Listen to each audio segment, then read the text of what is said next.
You know what number it is? 66. Oh, Welcome to the well, Out There channel, live stream 466. Not quite a 69. Or a 666. Although it seems like a 666 today. It is Halloween after all.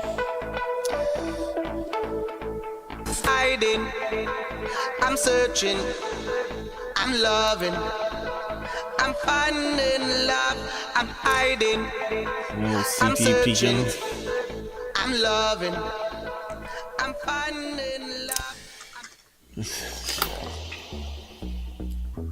Let fate control your body. Party time. Let's break out some drink. I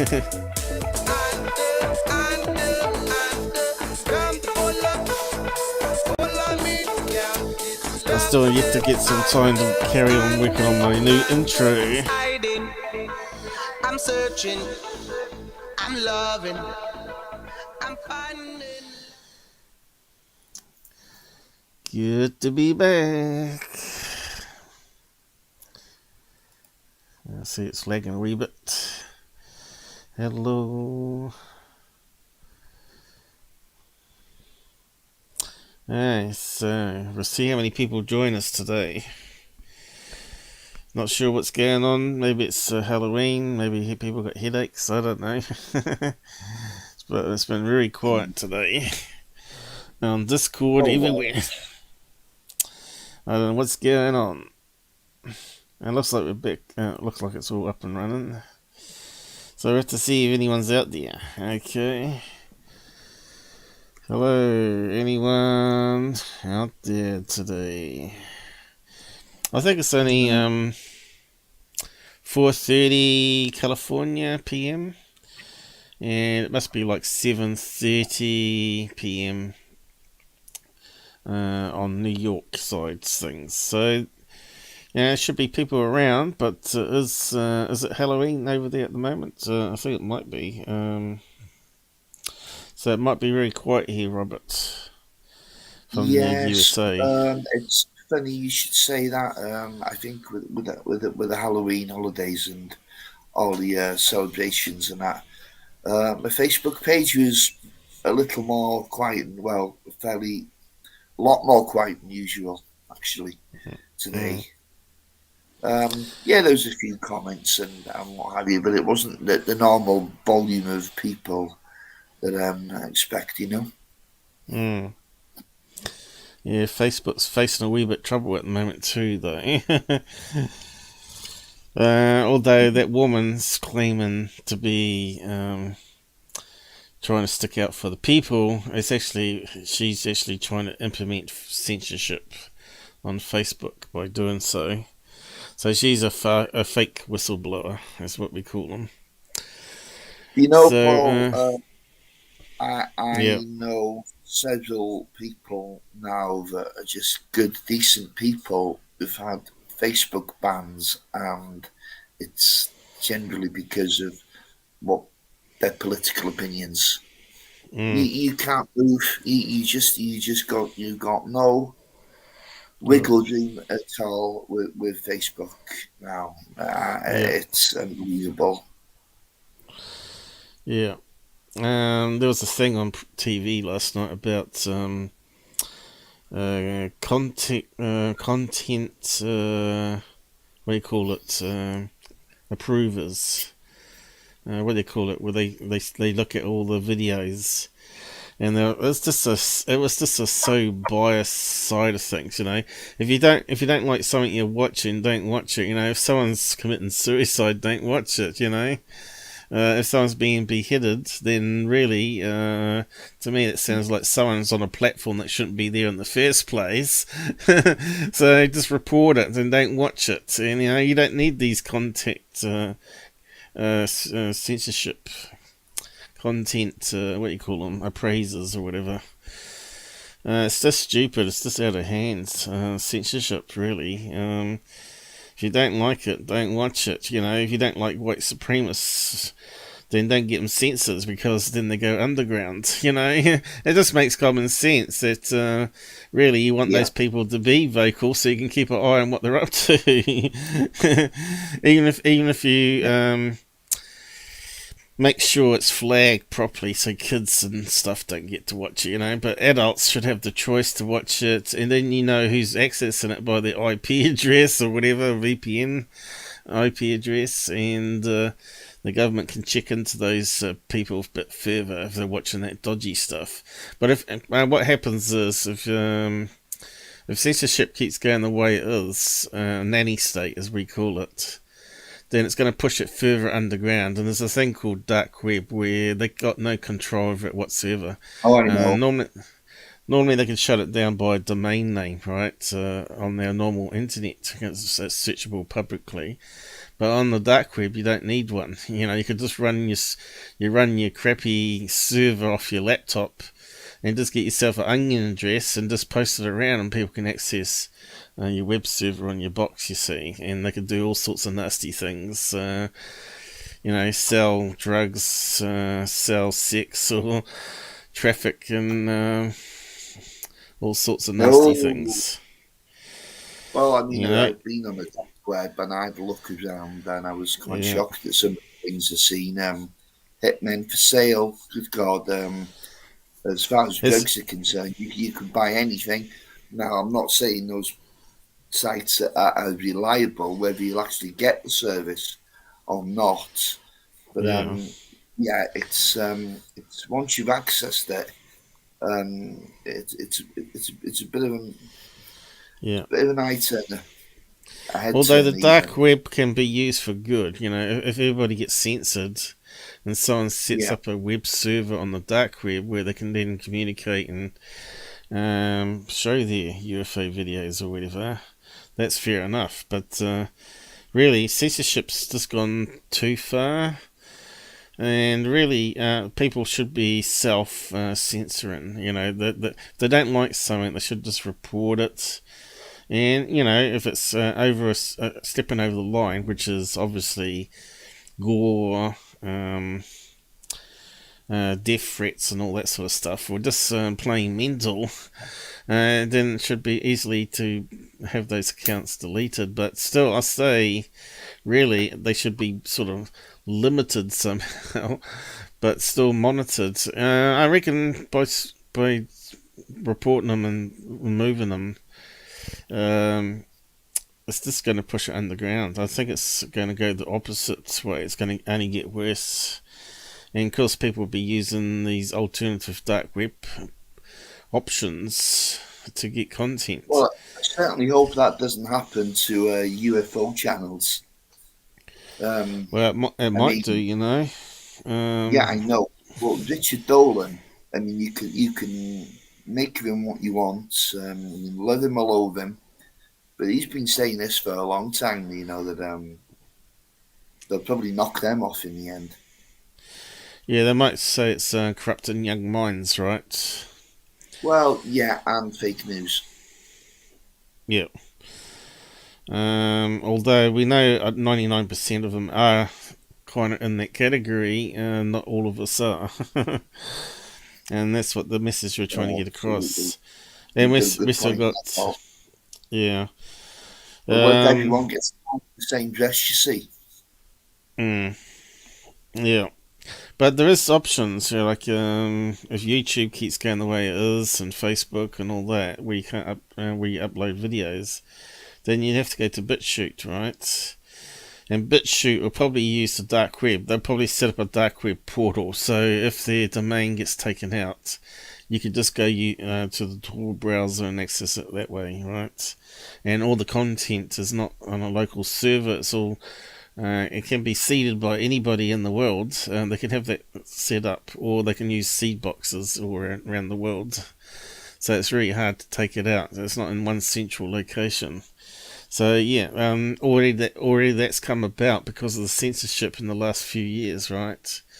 All these new changes, and you also got people like Geekcraft that's done a university degree, mostly in Bitcoin crypto technology side of things, and he's written himself his own social network where this basically runs without having a central server, and it's encrypted, and the government can't take it out. So that's where it's heading. They're forcing change, and people are just using their brains to create a internet over top of the internet. And if it even goes even further, eventually people will be doing peer-to-peer connections, right? So it'll be like using your ISP and all the connections. It'll be using again the internet, but they can't shut it down because it'll be going for universities and stuff like that. They'll be using like peer-to-peer technology for everything, and no one can shut you down. And that's what you call hiding in plain sight too. So everybody has a different port, but has the same IP address, which can be done, which is basically what VPNs do, because there'd be a mix of VPNs in there. Makes it really hard to shut it down. It's very interesting. Sorry? It'd be an awful shame if it came to that. Yeah, they're just trying to make it now less complex. So, the super minds out there are trying to make it user friendly, but all that sort of hardness of using the dark web side of things is transparent to you. So that's where it's heading anyway. But I don't think they'll ever be able to censor us. You know what happens in China though, and they got people setting up these secret VPNs, right? And if you break the law, they just simply arrest you and then shoot you. That's how they control it in China. Or even worse, you go to jail and they remove your organs. Yeah, they take your organs first and then they shoot you. Okay. Yeah. Right. So you're actually you're not allowed to say that about China on the I don't think, because Google's in bed with them, right? Google and all these big corporations are all in bed with China, and they don't care about human rights, only web rights. What's available on the web. We well know, all of us that don't watch mainstream media and the fake stuff online, know full well what's going on in the world, because we get to see some of the videos they try to suppress, where people are being herded and transported off left, right and centre in China and never seen again. But at the moment, China at the moment, there's a problem with China, is that they're trying to take over Taiwan. And Taiwan, as you know, is the major chip manufacturer for 90% of the chips in the world. Now, us and the rest of the world don't want China to take ownership, so we're going to have to defend them. So I think we may be looking into a future war coming up if that keeps going the way it is. Yes, I know, and it's a scary situation, isn't it? Yeah. It's almost like ignorance is bliss, because the more you look into this, it's just not good. It's just not good. I mean, China launched that weapon, didn't they, a couple of weeks ago? Well, apparently they've launched 100 of them. The 100 prior to that, 100 prior tests to that. Supersonic tests. Really? And how many new Americans done is about nine supersonic tests for missiles. Okay. So is America way behind, or are they way ahead? They don't need to do so much testing. Also, I reckon China have stolen lots of the plans and stuff from America, so they already got a head start. Plus, they got trillions of dollars in military that they can spend research. They're already opening up big chunks of land, building up space stations, and missile locations and all sorts of things in China. I don't know how many Chinese you got in your country, but 40% of our population is probably Chinese now. So makes you wonder whether they need to have all those weapons, because now they're just taking it over slowly with population migration anyway. Well, in my particular location, the only Chinese people we have, and they're very likable as well. Make no Oh bones yeah, about that. But they're oh the yeah, ones who run. They're the ones who run the restaurants.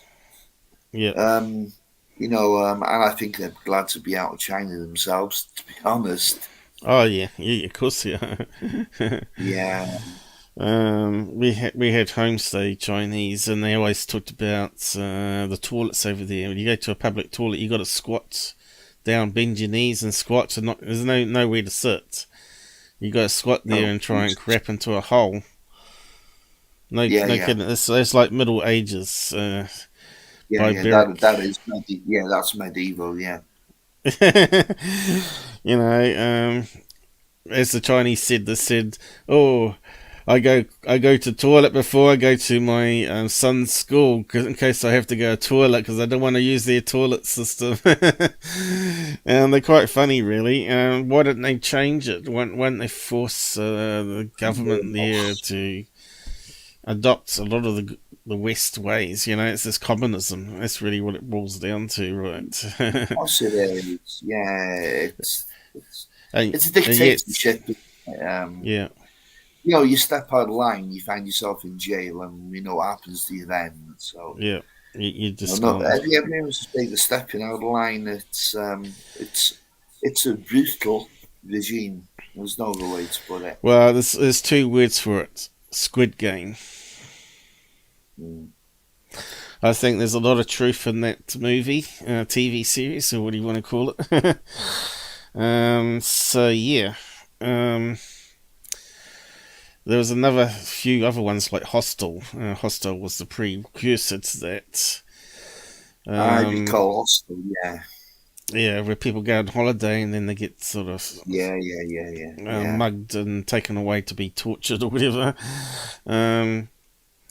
So I reckon that actually happens in the world, but we live in our little bubble, right? We don't. Well, yeah, sure, we're not exposed to that level of indignity and violence or what have you. Yeah. But yeah, I think Hostel was based in a European country, Eastern European country.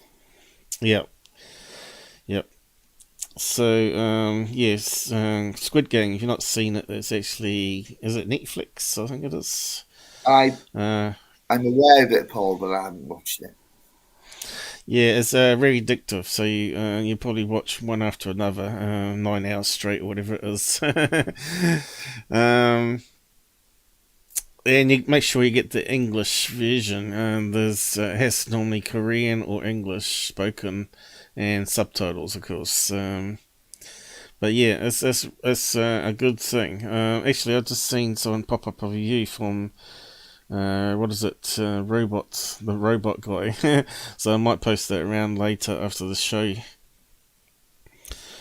But basically, the Squid Game is that some guy is a gambler and he's run out of his money, and these people are about to kill him, and he's at a station, and he gets approached to a guy saying that he can make money by doing a simple game on the island or whatever, and to phone that number if he's interested. So basically it goes from there, you see. But they don't tell him that the game is, if you lose your life. But people, thousands of people get approached and ring up, a few hundred ring up, and well, actually half a thousand ring up and get transported to the island, and they're ready to go. And they got all these different games that they have to play.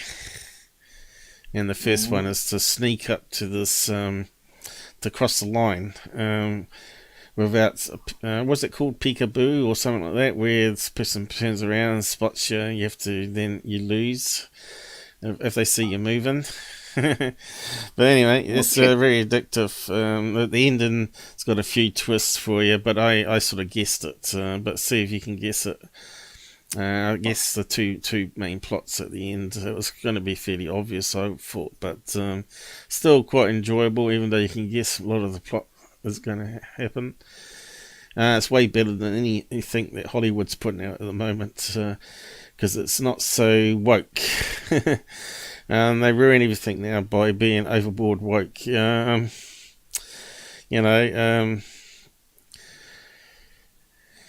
It's just this sort of got, it used to be like a token Asian guy or a token black man in something. Now it's the token white man in something, and it's just gone the extreme opposite. It's just ridiculous, really. It really should be based on the best actors that you can get for your movie, really, not just to try and find someone that will match the wokeness that's going on. But anyway, that's kind of missing the point, isn't it? Yeah, I get you.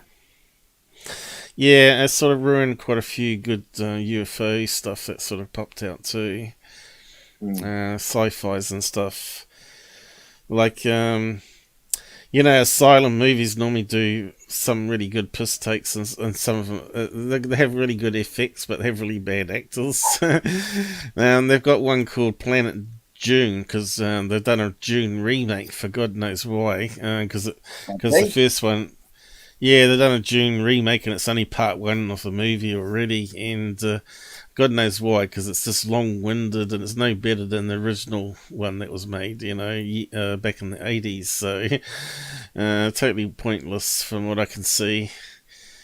Maybe the effects are slightly better, maybe, I don't know, but still... the effects will be better, but that does not make it a complete package. Yeah, but Asylum Movies did one called Planet Dune, and it's basically 99.9% females in the movie. There's hardly any guys in it whatsoever, and I don't think any of them were white men either. They've gone so woke. Maybe they're just taking the mickey out of wokeness, but it was actually quite good though. It still was quite enjoyable, even though it was like B-grade sci-fi. It's probably better, more enjoyable than the June remake anyway. They had a worm attacking their spaceship and stuff. It was quite enjoyable, but then they had to get off the planet before a volcano exploded and all that sort of stuff. Whoa, but an intergalactic worm. It's good that sci-fi is, 10 years ago they had a strong female leader in some of the movies, which could have made it, right? Like Star Trek Voyager was like the first cutting edge. Yeah. That used to be actually one of my favourite Star Treks, actually. And Next Generation, I think, was fairly good. And the original. But the Voyager was one of my favourite ones, with the Borg and stuff. And it had a strong female character running it, Janeway. And she played the part perfectly. Janeway and John... What's his name? It took me a long time to take to her, Yeah. And I did, yeah.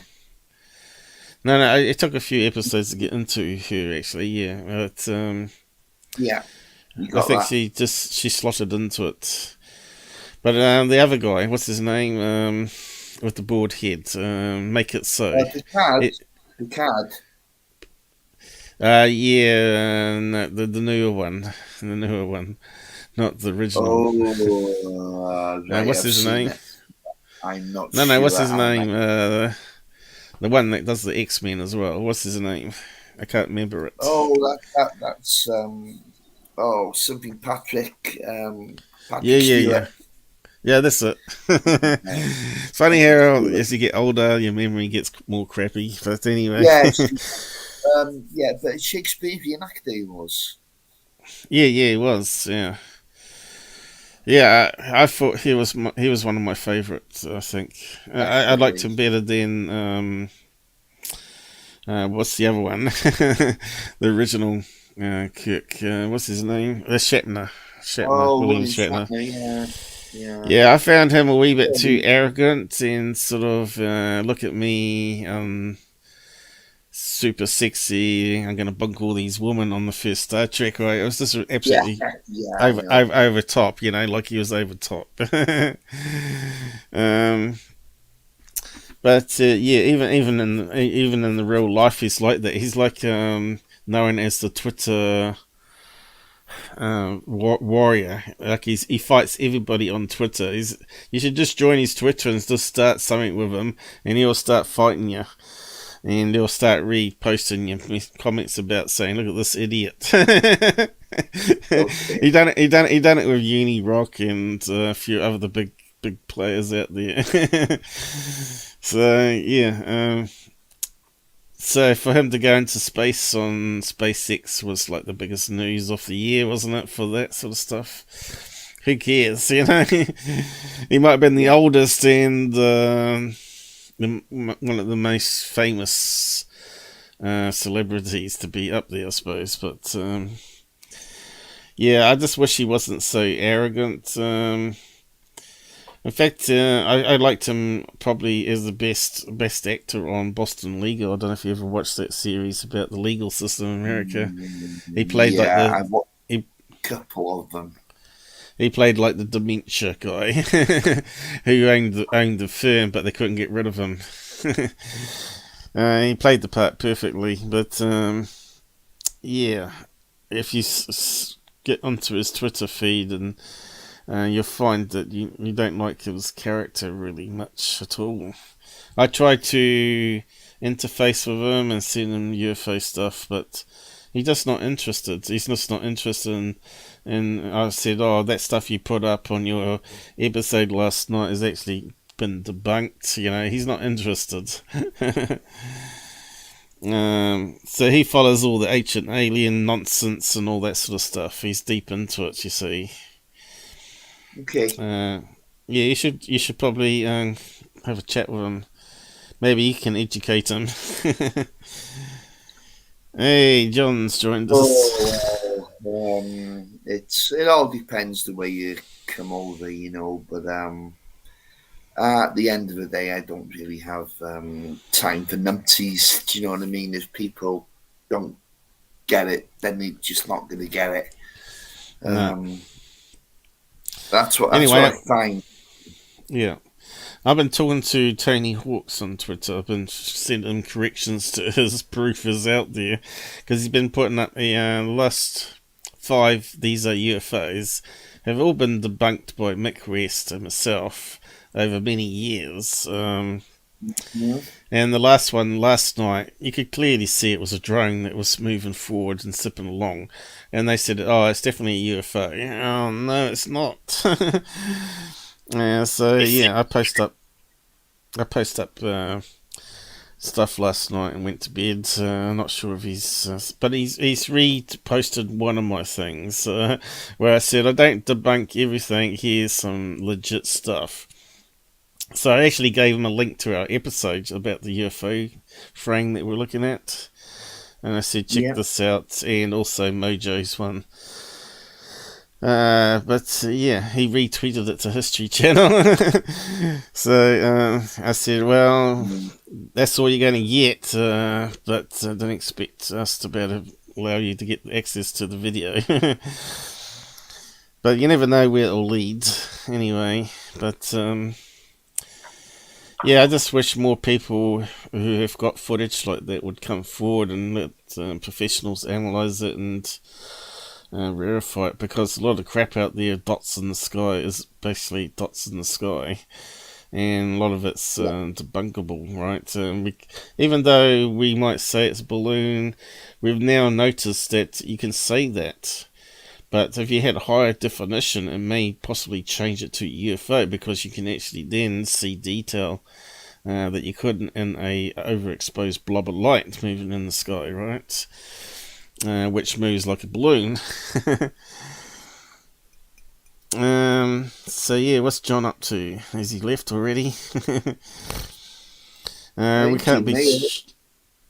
Yeah. I thought you might have come on earlier while I was waiting for you, but Robert overslept or something. I've been waiting here for 2 hours to do a show. I got the time zones mixed up.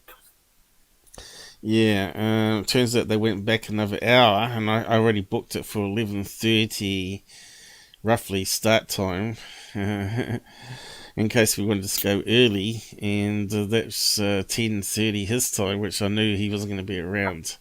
But I had it up and running, and people could have come and talk on the side if they wanted to, but no one's around. It's very dead here. But yeah, anyway, we've probably already been nuked with ads. What's strange though is I did an episode a couple of days ago, and it was 4 hours long. I caught up on all the UFO videos being posted around as alleged alien craft. And I think there's only one that I wasn't 100% sure on that could be an alien craft out of all of the videos, right? But I also, at the start of the episode, I played 30 seconds of a Scott Brando's UFO interest tweet, which was proof is out there, a show from History Channel. And they wouldn't give it to me as fair use. 30 seconds out of a 4 hour stream, they decided to take all the money, ad money for it for themselves, even though that is fair use. Because I played the clip and then I told them I agree with Scott on this one. This is not CGI, but RC planes with pyros attached to them. But, yep. So I complained on Twitter and ceded it to this Tony Hawks. Not that he'll be able to do anything, but it's sort of hypocritical, really, because their show's based on other people's clips. So either they've got to pay these people to put their clips up, or they can use it under fair use themselves and take the people to court if they complain, right? Obviously, they don't go down that route. They probably say, oh, can we put it up there? If they say no, what if we give you $1,000? Oh, yeah, of course you can. You can see how it works out to this. So they end up with, what do you call it, partial copyright. They probably want copyright on the clips that they use instead of using it under fair use like we have to. So they can then deny fair use when we do fair use on them to prove that they're wrong in their verdict on that show. But anyway, it's a really hypocritical situation. This copyright nonsense is just out of control on YouTube, and they have the lawyers to know what fair use is, and they could see what I did was fair use, and they should be able to fight for you and say, History Channel, come on now, you can see this is fair use, give the guy a break. And not only that, they take all the money off the episode, right? And if you did 30 seconds over 4 hours or seconds, their percentage cut for the episode would be 0% anyway, 0.0001%. It wouldn't be worth them. So they're not going to do revenue sharing based on percentages, are they? But they can do they could have said, oh, we'll share 50% of the revenue with you. That could have been more fair, and rather than taking ownership of the whole video. But lucky enough, super chats are not included. So those that donated super chat, that was Michael, I think, I get to keep that money. But they probably would have got, a couple of bucks money out of it. Good luck to them, It's stupid, really. I put a claim in, I say, oh, I know Discovery and BBC don't honour fair use, but this could be a chance to prove me wrong. And of course they didn't prove me wrong. They still decided to keep the money. Anyway, over to you if you got anything that you want to talk about in ufology, rather than this bitch and rant about things. Interesting one today. What I'd done must have been around about 6 weeks ago now. What I've been doing in my research recently is trying to gather as many cases as I possibly can in the North Wales region, because there's nobody really active here anymore. I think the last one was Margaret Fry. Remember the Beckley Heath UFO encounter? She was a witness to that. Well, she's a damn good researcher, but I think she's in her late 80s now, so I don't think she's active anymore, and I don't think she's taking reports anymore. So, I just thought I'd get a good database together. So I put this appeal in for witnesses in the local paper, but the ad actually went on the internet nationwide. Now, originally I was going to confine my research to Anglesey or Gwynedd at least, but I realised to get the overall picture, I actually had to cast my net a little bit further into Snowdonia and into some of the other counties like Powys and Clwyd, just to get a better idea of what's actually going on. Now, I've gathered an awful lot of data, but what I'm looking for is new first-hand reports, not something that's been done before and it's already in the public domain. Although I'm not saying those cases aren't any good. Of course they are. I mean, I found one abduction case from Pwllheli that was stunning. Yeah, Pwllheli is about 40 miles from me, and a 19-year-old lad. That was a good find. I've never heard of that case before. But I was a little bit dismayed at the response I was getting. It was like nothing. I put my email address out. I know, it's ridiculous, isn't it? Yeah, I put my page out. I put my phone number out, and today I got lucky. I was talking to a guy. I won't say what area he's from, but or his name, of course. But it's an abduction account, and it's a stunning one. It's it's a shocker. And you might have to create a web page. You might have to create a web page, submit your UFO submission here, or paranormal. I was thinking of that. Yeah, I was thinking of that because people don't know who you are. I'm not a well-known person in the field. People may be a little bit reluctant to get in touch. This guy was terrified that I'd use his name. I said, "Can we do a video chat?" And he says, "Please, you won't record it, will you?" I said, "God, no. Hell no, I'll never do that." But not without permissions anyway. Yes. Anyway, at least I got a couple of damn good cases out of this.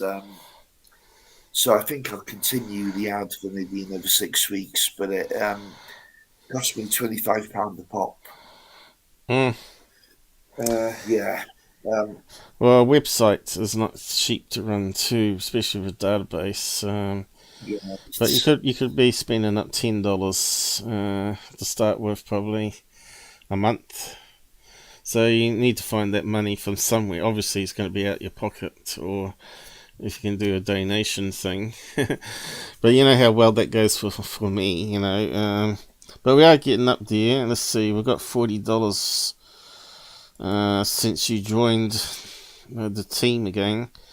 So we still got another 50 US to get up to the minimum 200 before Christmas. I don't fancy much chances there. But at the moment I've got WordPress.com, and it's really the free one is really limited, and you can't do plugins without having to pay. And $5 a month is the minimum anyway, but $5 is still $5 you got to find, and then adds up over the years. So there's no money in ufology. There's only a few con men that make a few quid out of it. If you're doing what I call a good honest job, there's no money in it. There really is, and it's thankless as well because if you're on the skeptical side of ufology, which everyone should be. Skepticism is your best mate. People forget that, and then someone comes along with a photo they've taken as a raindrop on the glass, and they're really upset when you tell them that's what it is. Yeah, but we know that. But, yeah, okay. Listen, Lue Elizondo done an interview in between when we last done live, which is 2 weeks ago tonight. And he dropped a little bit of a bombshell that everyone's talking about. Yeah, I heard about it. Yep. He was a little more open than he's ever been in the past, and he kind of touched on the ancient alien. Yeah. So I'll post. He's all over the place now, isn't he? Yeah, I don't know what that's about. I really don't. Saying that our reality might not be what we think it is. Yeah, he said that as well. Yeah, and I've left a link there. And if you want to play that 90 minutes and see just what he said, because it's interesting and it's something that I generally agree with. Yeah.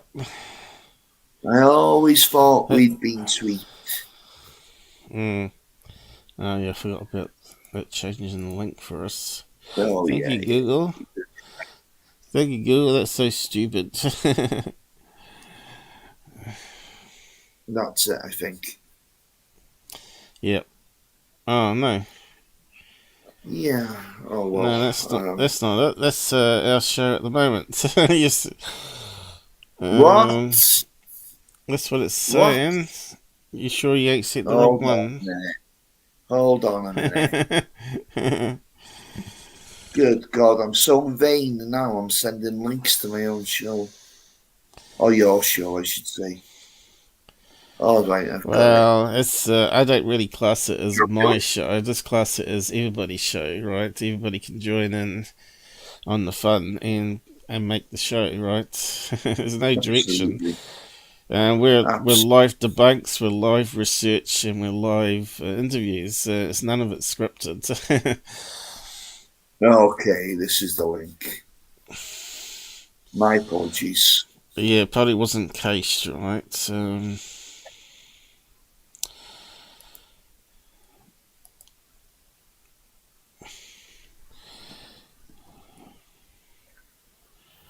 Yeah, let's see if it's the right one. If not, something strange is going on. And that looks correct. Subtitles come up here. Some HD photos. Who's this person? Have we got permission to play it? It's not. Kurt Jamal, Thieves of Everything, yeah, Kurt Jamal. He's a guy of science. So 90 minutes. You want to go to 90 minutes in? You sure? 3 hours long. During this entire interview, it's best to read. Okay, so 90 minutes in. That's an hour and a half on this timeline. Yeah, the entire interview was 2 hours 45 or thereabouts. Right. So yeah, you can see there. Yeah, so who is this guy? He seems to come out of nowhere, like a lot of these people. That's right. Yeah, I think he's been going a while, but he's only recently come into ufology, you know. Yeah, so really, he's just a interviewer, right? He's just another UFO podcast, like Martin Willis, right? Yeah. He's not actually doing any research in the field himself to bring something new to the table, or he's not connecting the dots. He's not Skywatcher. So really, he's just an interviewer trying to bring some of the big names, which we often hear all the time on all over the place now anyway. It sort of gets a wee bit boring, but not everybody watches it anymore because of that factor. So we could just bring out the best bits, I guess. So I'll just play it from here, see I where we already hear go. them, you warming up their Yeah. their voices. I'll just check the volume levels here. The last time we spoke, there were two comments that you said that stood out to me. Well, one was the somber heard around the world, in a sense, and then you clarified that, or you added to that by saying sobering. Oh, I was wondering. We can get to that. And then also you mentioned that the charlatans of the world will be shown to be charlatans. And I, again, don't know much about this UFO community, but people in the comments were saying, did he mean Stephen Greer? So, why don't you comment on that? That sounds good. You can be as diplomatic as you like. I know that you're a relatively diplomatic person. Yeah, let me start with by somber or sobering. Hey Dan, how's it going? Imagine everything you've been taught, whether it's through Sunday school or through regular formal education in school, or what our political leaders have told us, and yes, even maybe our mothers and fathers around the dinner table have told us, or maybe at bedtime, about who we are, right, and our background and our past. What if all of that turned out to be not entirely accurate? In fact, the very history of our species, the meaning, what it means to be a human being and our place in this universe. What if all that is now in question? What if it turns out that a lot Makes me wonder if he knows something, or he's just joining the bandwagon on theories like everybody else, where we got no answers. Yeah, thanks, Dan, for the well wishes. Happy Halloween, everybody.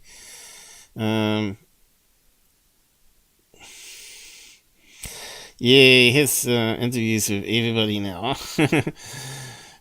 But the thing is, it's a good way to sell his book and movie and whatever TV show, whatever he comes out with next. a lot of the things that we thought were one way aren't? Does he know something, though? Are we prepared to have that honest question with ourselves? Are we prepared to recognize that we're not at the top of the food chain, potentially? That we're not the alpha predator, that we are maybe somewhere in the middle? It's interesting because I was having a discussion with a friend not too long ago. Really, we call them graybeards in the government. Really, really smart guy. I'm not going to mention his name, but I was talking to him probably a couple months ago. And this is a guy who was always paid to solve the hard problems for the U.S. government. Cold War. How do we solve that, right? How do we do these big things? How do we go in and beat the Russians at their own game? So this guy I respect tremendously. And we had a conversation. He said, Lou, mankind's been around for a little while. And for most of that time, mankind's been around. We've been smack in the middle of the food chain. We've been, we ate a lot of things, and a lot of things ate us. And that's just the bottom line. And about 70,000 years ago, something fundamentally changed. Something changed. And our species was instantly catapulted to the very top of our planet as far as predatory animals. And now all of a sudden, we became the most feared. We were the most lethal and the most successful. And in fact, most of the large species that existed on this planet went extinct because of us, believe it or not, because we started eating all of it. There were a couple species that did very, very well with our ascension, our immediate ascension. And we brought a couple species with us. The dog is an example, where the dog species benefited greatly with mankind's ascension as the alpha predator and wound up succeeding as well, doing very well off of that. That changed the entire global landscape of our planet almost overnight. Large animals went extinct because of us. What if it turns out that there's another species that is even even higher on that ladder than we are. The predator. Do we need the social institutions Oh, it's obvious that we have it's today? when Will you we look need into it, it's governmental? obvious. Hang on. So he's Yes, suggesting yes, like a something like that, I predator did that comes to Earth to hunt us. No, he's not saying that at all. All he's saying is there's another intelligence on the block here, and it's been here a very long time. It's what I've but always believed. All we're doing, but we're cohabiting. We're cohabiting with another species here. he's not saying Another Space intelligence. Brothers here from what the tone I'm getting. No, He's he's talking about not, and he's right not to say Space Brothers. Space Brothers is bullshit. You tell me one abductee that's had a good time. Well, I can't mention one, and I've talked to plenty. Not a single one seen it as a positive experience. So that's what he means by somber. And do you know what? I think this is based on research. I don't think it's just his opinion. So that for a lot of people, no, it don't bother me. I accepted that years ago. Yeah, it's going to come as one hell of a shock to the average guy on the street. You know, if this were ever to be revealed, which he's trying to do. Yeah, but he hasn't sort of gone. He hasn't gone back to the beginning of humans, like the way the Bible explains it, right? So he's missed a big chunk there, where we come from. He's gone straight into that we're around and we're given a helping hand somehow. Well, yeah, I mean, he went back 70,000 years, Paul. I mean, I don't know how far back you. I mean, we didn't have, records going back. The further you go back, the more vague it gets. Anyway, carry on. Yeah. And religious organizations that we have today, if it turns out that there is something else or someone else that is technologically more advanced and perhaps from an evolutionary perspective more advanced, have we been wasting our time all this time, or are we doing exactly what we're supposed to be doing? Are we does it turn out that mankind is in fact just another animal in the zoo? Or because we thought ourselves as a zookeeper before, but maybe we're just another exhibit inside the zoo. What would that mean to us? So when I say sombering and sobering, I mean that there's going to come a point in this conversation where we're going to have to do a lot of reconciling with ourselves, whatever that means, from whatever philosophical background you have. This is going to impact every single one of us the same and yet equally and yet differently. And I think that's important. Do we find ourselves in a situation where history may have to be rewritten? So that's what I meant. Now, as far as the charlatans, I'm not going to give any attention to individual charlatans because they already have enough attention. They know exactly who I'm referring to. These are individuals who have made a cottage industry a career of taking people's hard-earned money and deceiving them, and not only deceiving them, but having them sign non-disclosure agreements to make sure they don't tell the world that they've been deceived, and preying upon people who for whatever reason believe in them. People who say my narrative is the only narrative, and anybody else who tells you otherwise, is trying to hurt you. I have all the answers. I have the solution. Anybody who says that, I think is a charlatan, and I think we need to be very, very mindful of that. They're very dangerous, and they're dangerous for several reasons. Because if they're lying to you about that, they're probably lying to you about other things in their life, their past life, and their current life. Which may or may not come to light at some point.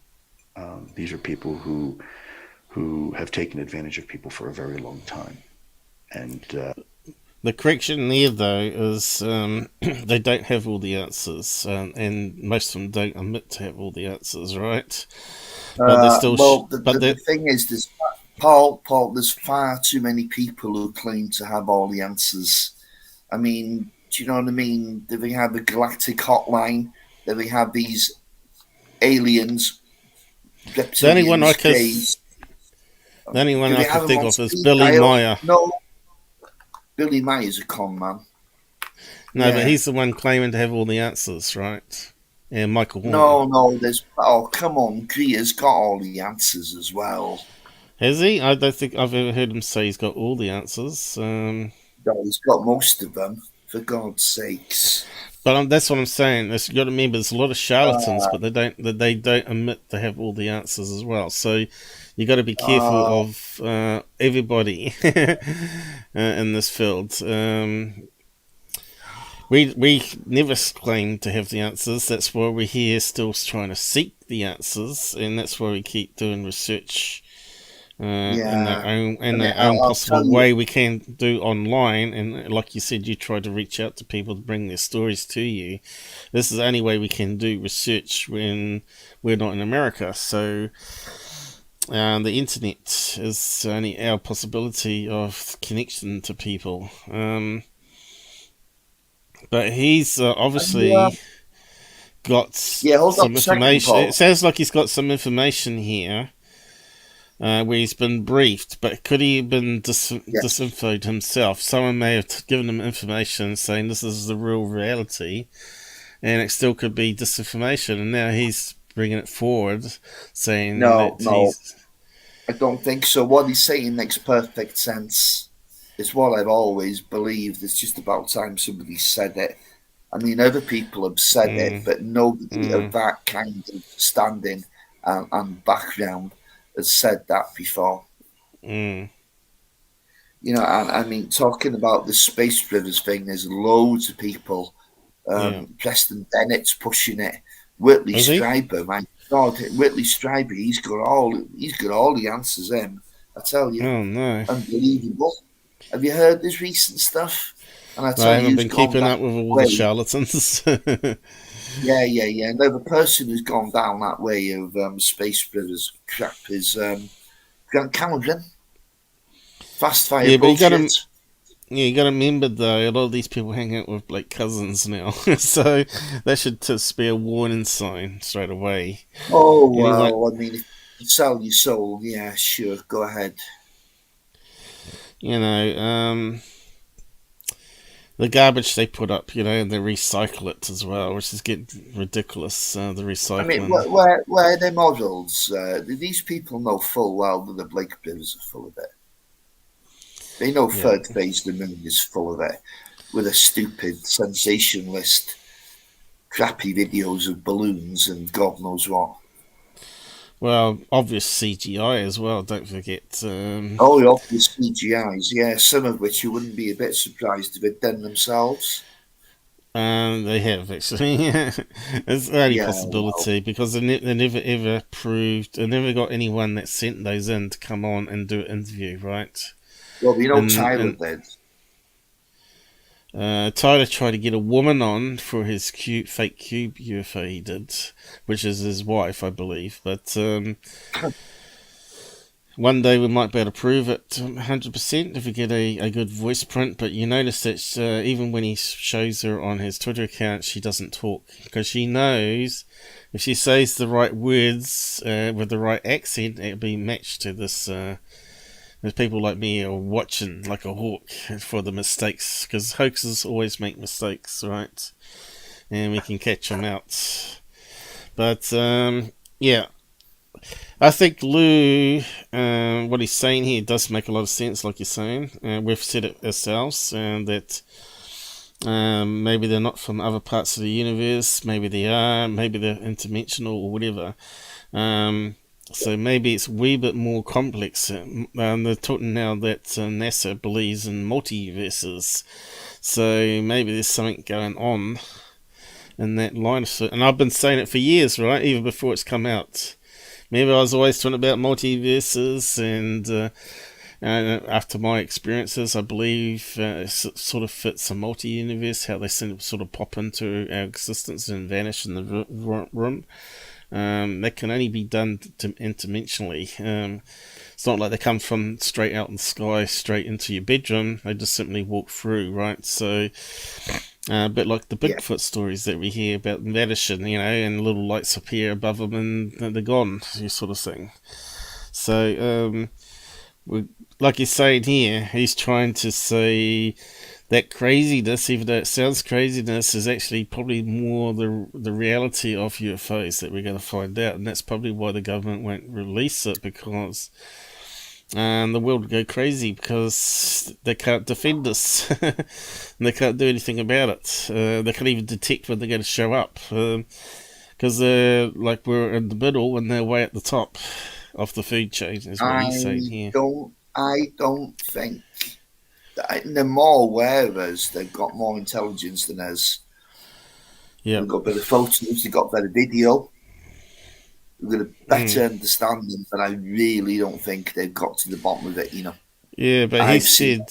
Hold on a second. I've seen no evidence at all that they actually know what is going on, and I think it's troubling for them, and that's why they can't really blurt it out.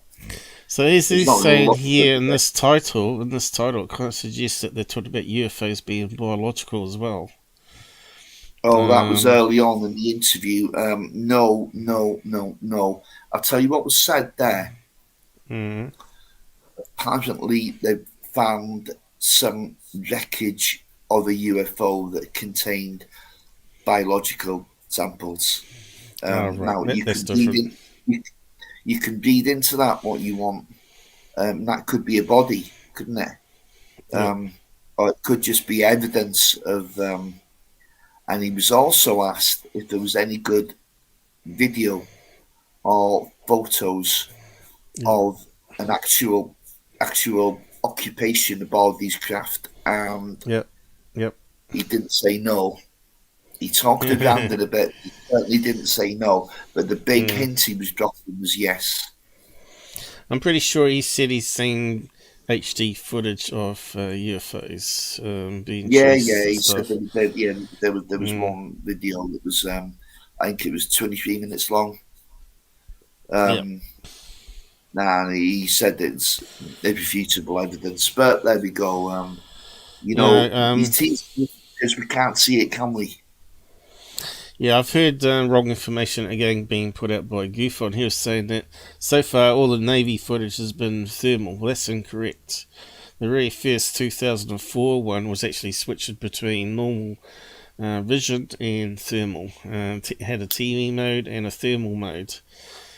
He thought it was switching between black mode and white mode, but it's not. It's actually TV mode.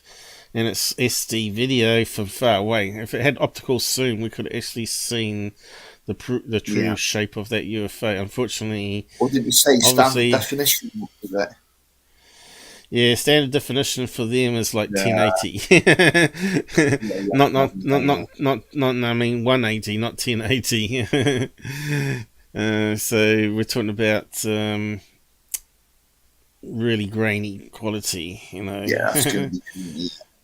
But you think they would have some firmware intelligence with optical zoom up to 200 times that could use a different lens system and zoom in also onto the object while it's targeting one's got a wide view, right?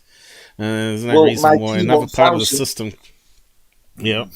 My T1000 here is 125 times optical zoom. Goes to 300 with digital. And that does amazing stuff on the moon, doesn't it? And atmospherics, so you can just barely see it sometimes. If you get a good day. But you live near the coast, so you're going to get a lot of thermals and interference where you are. Get a lot of cloud cover where we are as well, Paul. Yeah. We'll just carry on with this thing, because you can see this is really a good... something that he's never said on TV, as far as I know yet. Why does he do it on YouTube first, not TV first? which is my bit of suspicion there.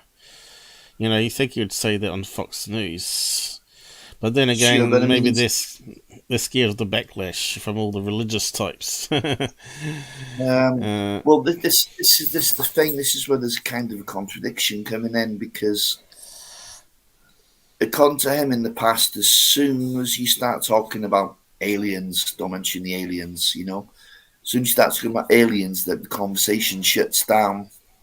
People don't want to listen anymore. It scares them. Well, let's be frank about it. They talk about angels and demons. But he's certainly opened up and appears to be, I don't know if it's speculation or not, or whether it's research based. I think some of it's research based, some of it's speculation, that we've just got to try and weed the garden.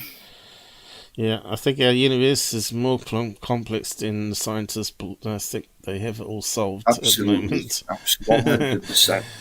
Big Bang, forget the Big Bang nonsense, guys. Yeah. They reckon it's the best theory yet, and I think they've still got a way to go. If that's the case. I think so, Paul. You know, you have to be careful, you know.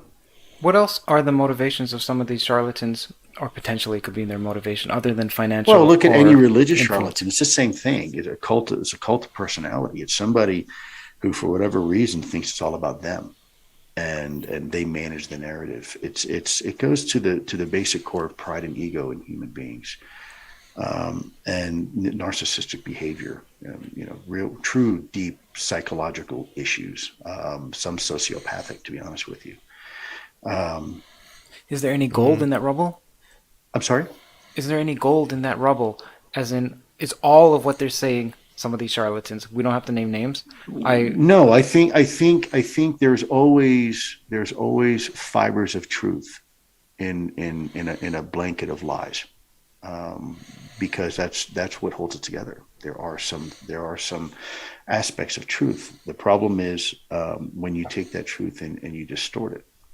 You know, there's people in history that were very good at convincing large amounts of people that they have the answer, right? I don't need to go back into history to say which ones those are, but you have characters like Jim Jones, Heaven's Gate is an example. You know, even Hitler to some degree, where they were very charismatic people who got people in this web, and they didn't realize it until it was too late. And you know, I just think when you're creating all these shell organizations and pass-throughs and paying people off to do things for you to deceive other people, I think is problematic. Again, I'm not going to mention names. I think most people are smart enough to see through it. My concern are those people who don't know about that. Are already sucked into it. It becomes a cult and becomes brainwashing and manipulation, and that's my concern, because it gives a terrible name to the effort and making false accusations. You know, I think is there's an old saying, and let's see if I can remember it, that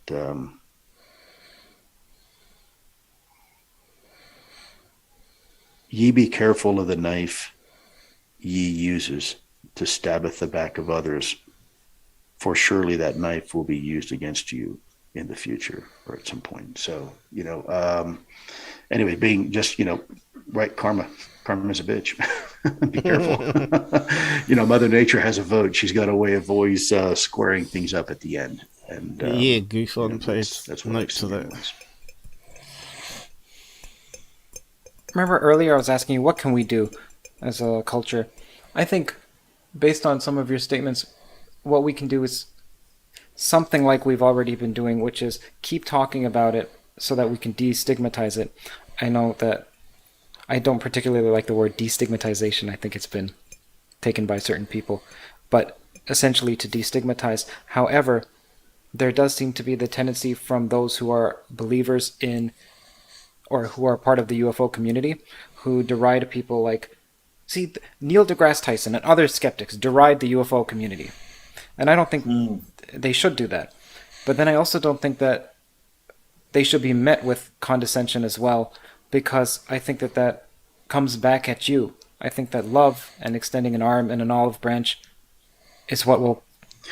Kurt, you're right. You're absolutely right. Let me, if I may. That's a good point. Let me talk a little bit about Mr. Neil deGrasse Tyson. First of all, he's one of the few shows that I used to watch a lot. I loved his perspective, and let's talk about his background. This is a person who was a bit of a maverick. He cut his teeth and made his bones by supporting and defending a theory that really was a hypothesis at the time, an outlandish hypothesis. And that was there were these supermassive objects in our universe that were so dense that they created a gravity well. They created a black hole in space-time where light itself couldn't even escape. And although we can't see it directly, we can't prove its existence, we think they're there, right? Now, a lot of the scientific community said it's hogwash. It's a theoretical anomaly that isn't real. And yet Neil deGrasse Tyson did exactly that. He supported the hypothesis and theory that there are these things you'll never be able to see with the naked eye, but they fundamentally, they're there, and they're hundreds of millions of light years away. Well, it's funny because that same spirit used to prove something you can never see that is there, for some reason he seems to have forgotten that in this topic, because we're talking about the same thing. We're talking about something that is hard to see directly sometimes. That's because he's a big bagger. We can see its impact on the environment around it, and to some degree, maybe warping space time. But it's not hundreds of millions of miles away. It's right here, and I don't understand how you can support on one hand the scientific study and research into something called a black hole, and not be open-minded to something like UAP. It to me and also ghosts, because they obviously exist, but we don't see them. But they pop into existence and pop back out again. Now, black holes might be the same things. They might be there 1 minute and they may then disappear again. But electric universe reckons they're just plasma disks, nothing to do with what Stephen Hawking was saying and all that kind of thing. So there's other theories out there, but scientists fight each other and pick each other apart and all this sort of stuff over it, saying, it doesn't fit this equation. They're sort of like they're a cult in themselves, scientists, and they're not flexible enough, a lot of them, because once they've sort of been trained up in university, that's the way they think. Sometimes that's a bad thing. Really should be taught, this is what we believe in, go out there and disprove it or prove it. It should be done that way, rather than saying all that's been proven already, no point in going back over it. And some people have been going back over it and realise there's actually problems with what they said is actually solid proof. So won't go over that, but as I keep saying, question everything. Well, you made a good point there, because science can become a religion. People take their doctrine so seriously that they're living in this kind of Newtonian world where we're actually living in some kind of quantum world. There's other phenomena out there. A minimum of research will reveal that. So these people are in for a big shock. Imagine living in that kind of a bubble, and then one night you go home and there's a ghost on you. On the top of your stairs. It's going to blow your mind. Or you have an abduction-like experience, or even a close encounter. It's going to blow your mind. It's not a healthy state of mind. And Dan on the side was talking about Naomi Chomsky. Who is Chomsky? Chomsky, or whatever his name is. Chomsky, who was always the debater of religion, wasn't he? What's his name? Okay. But he's gone a wee bit woke and global warming trend. He normally was the renegade. Now he's sort of been switched sides. What's his name? No, Amy Chomsky or something. Not something like that. With an A. I don't know how to spell it. See what Google comes up. Yeah. This guy here. Right, Chomsky. There you go. Oh, right. Okay, so Dan's spelling. I've got his name wrong too. I think. Linguist. This American philosopher, scientist, historian, social critic, political activist. He also was religion, as far as I understand. And that's what he looks like, like a bearded old man. But I think he looks too clean. Pushes for isolation. So this is the thing that he wants everybody that refuses the vaccination should be isolated. Really, that's just stupid. Vax is meant to be for us to decide whether we want to take the chance that it's safe or not, and those that don't want to do it, it's up to them. But to really, we take it so we don't feel guilty that we spread it to others. Even though we are, according to all the experts, we're still going to be spreaders, even if you are vaccinated. So why lock up people that they decide not to take it? And then there's no risk to us, because that's what the vaccination was meant to be about. And we're no safer from other people that vaccinated. So all this is mainstream media lies here, right? I wouldn't go too much into that, No, but you know what I mean, don't you? Yeah, everybody's... Also do, but you get the... there's only idiots out there that doesn't understand what's really the bigger picture of things, and Google that censors things, so you can't have a free speech. There's no such thing as free speech in America, or free speech anywhere, actually. It's got to be fact-checked, and then it turns out their fact-checkers are wrong. So there's been a lot of nastiness on the censorship side, which we started talking about recently. And again, it's exactly the same that's happening in ufology. Doesn't matter, it's politics, and there's UFO politics. And you got to remember, there's going to be people that's going to be debunkers and will never believe unless they've have something drastically happen in their lives that changes their world view, right? So we're talking about UFO politics now. This has opened a big can of worms. Skinwalkers at the Pentagon. Yeah. Right? Yeah, I saw that on Black Vault. Well, I was about to actually watch it, but I actually haven't got round to it. Black Vault did. James Tasky. Now he's saying that ORSAP was the main program, and he ran ORSAP, and he only mentions Lue Elizondo 4 times in the entire book, apparently making him out to be kind of insignificant. So, of course, John Greenwald's on a bit of a witch hunt again now, but we need people like that as well to go into the minutiae, into these fine details, and find out just what the hell is going on. But it was almost certainly, I think we've established that now, it was a pet project, and it was designed for Bigelow. I think we can say that with relative ease, because he was the only bidder. Why was he the only bidder? For the contract.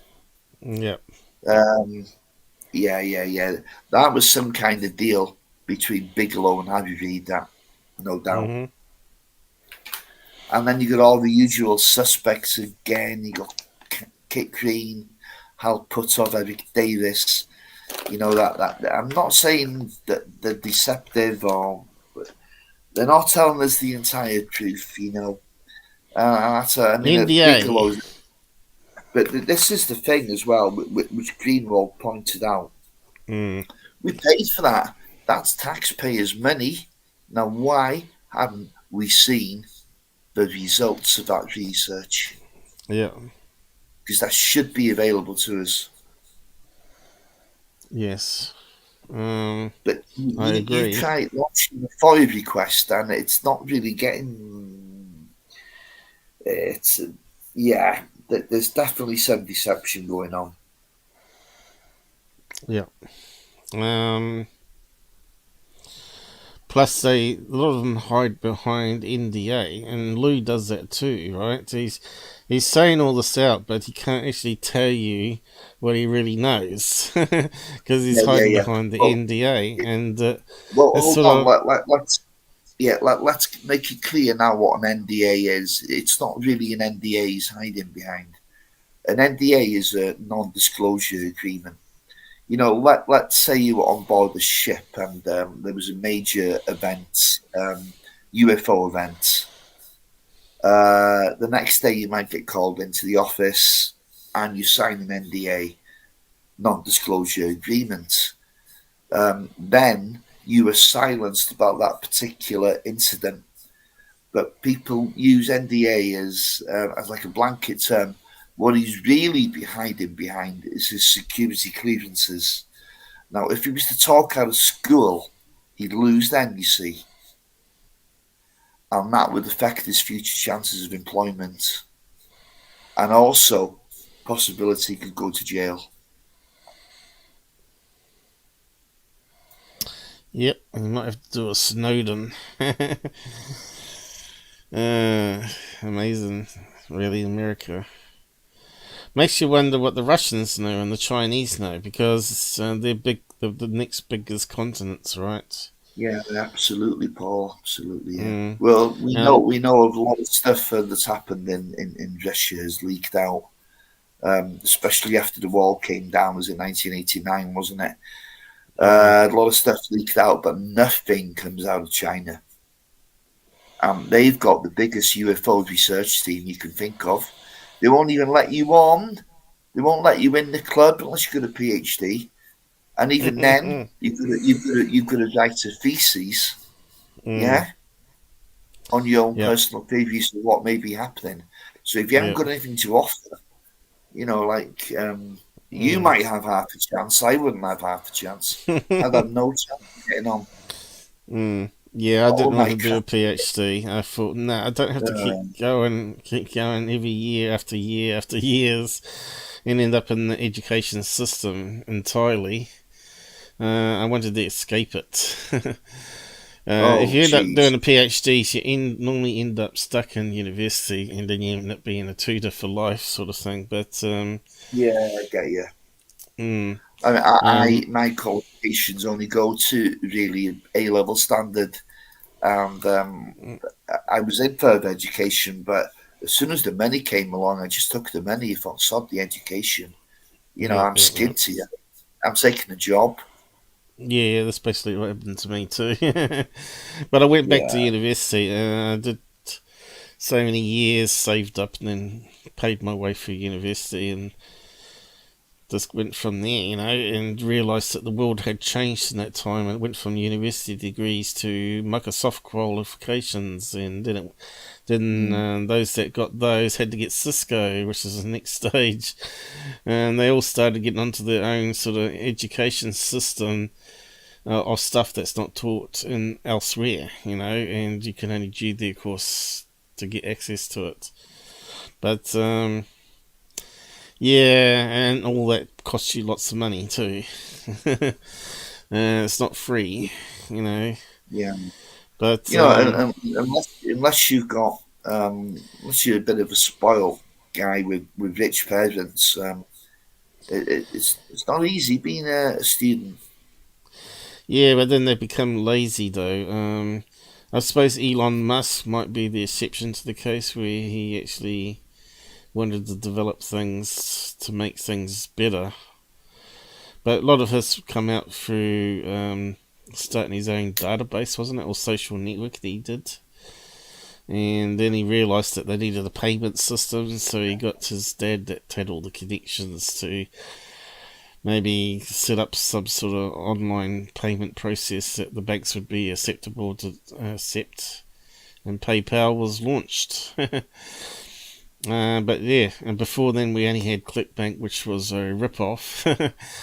And with really high fees, and they would even give you fees even if you got no sales, and they would take out any money you had left in account, because they wouldn't pay you out all of it. They'd probably pay you out a certain amount once it's reached the limit. And if you're $1 short of that limit, then you don't get any more payments because something happens in the world where no one's buying your book or whatever. And they gradually still take out $10 every week of fees, and eventually that $100 that you almost got is gone. So I gave up on ClickBank. I did start some of my own web businesses, and I was making, quite good pocket money out of it, using Amazon affiliates and all that sort of stuff. But all that changed. The big corporations got greedy, and they ended up backstabbing the affiliates that sort of helped build them up in the first place. What's Rob up to? Sending us some money here, is it? $10, £10. That's even better than US dollars, isn't it? Thanks. That would be about $200 odd. Yeah, I don't think this thing updates anymore, unfortunately. But it means we're now $40 away from reaching our target. The problem with this, Google takes their 30% cut of it. I'll update that after the show anyway. But they should have sent it by PayPal, really, shouldn't they? It doesn't matter. It keeps Google happy. They might censor this episode yet. Who knows? Because we've touched a lot of grey areas that they say you're not allowed to talk about. Who knows? We might get a bag on the door and cut it off by the internet police. And stuck into that non-ski firma camps that he wants everyone to be put into that's not following the party line. But this is why we like the West. We like our freedoms, we like our ability to choose, and as it is, even though we got the vaccination, we could catch the Delta in New Zealand, or our family could be dead. We're up in the age now, all of us, my parents included. There's no guarantee who's going to survive this Delta. It's really dangerous. But you had a really bad cold, which you thought was the Delta. It just shows you that the flu. I wasn't sure what happened. Basically, I was just bunged up. I still am a little bit. You could probably tell by my voice, but but on the third day, I developed a dry cough. But oh god. Because I had to stop people coming around the house then, you see, because my mate was going back to work. And, I got a test done and it came back negative. So I think it's a chest infection. I tell you what, we've had that cough come and go. I think you never get rid of it. You'll find it'll keep coming back every 3 or 4 months. I think it just sits in your system. It goes dormant and then it comes back again. When your immune system's low or something, and mum's had it and I've had it, dad's had it, and it just keeps coming back and it gets you in lungs. I reckon the viruses are probably more dangerous now than they were 5 years ago, and it's been lumped in with Delta, and people are probably dying from these dangerous flus just as bad as the Delta, if not more, and no one's actually tested to see if you really died from it, are they? Do they take blood tests at autopsy and say, oh yeah, he definitely died from COVID? I don't think so, from what I've heard. Have you got any good news? Any good news? No, we all could be dead in New Zealand soon because some idiots brought it to Christchurch now. So it started spreading in Christchurch, but we have to find out how many more infections have popped up. Apparently this guy was walking around for 2 weeks, fast food joints, and so I think it's going to explode. They reckon by the 1st of Jan, although we did so well for the first year, whatever it is, with this couple of years now, isn't it, with the COVID, I think New Zealand now has to give in on the lockdowns because the lockdown's not working.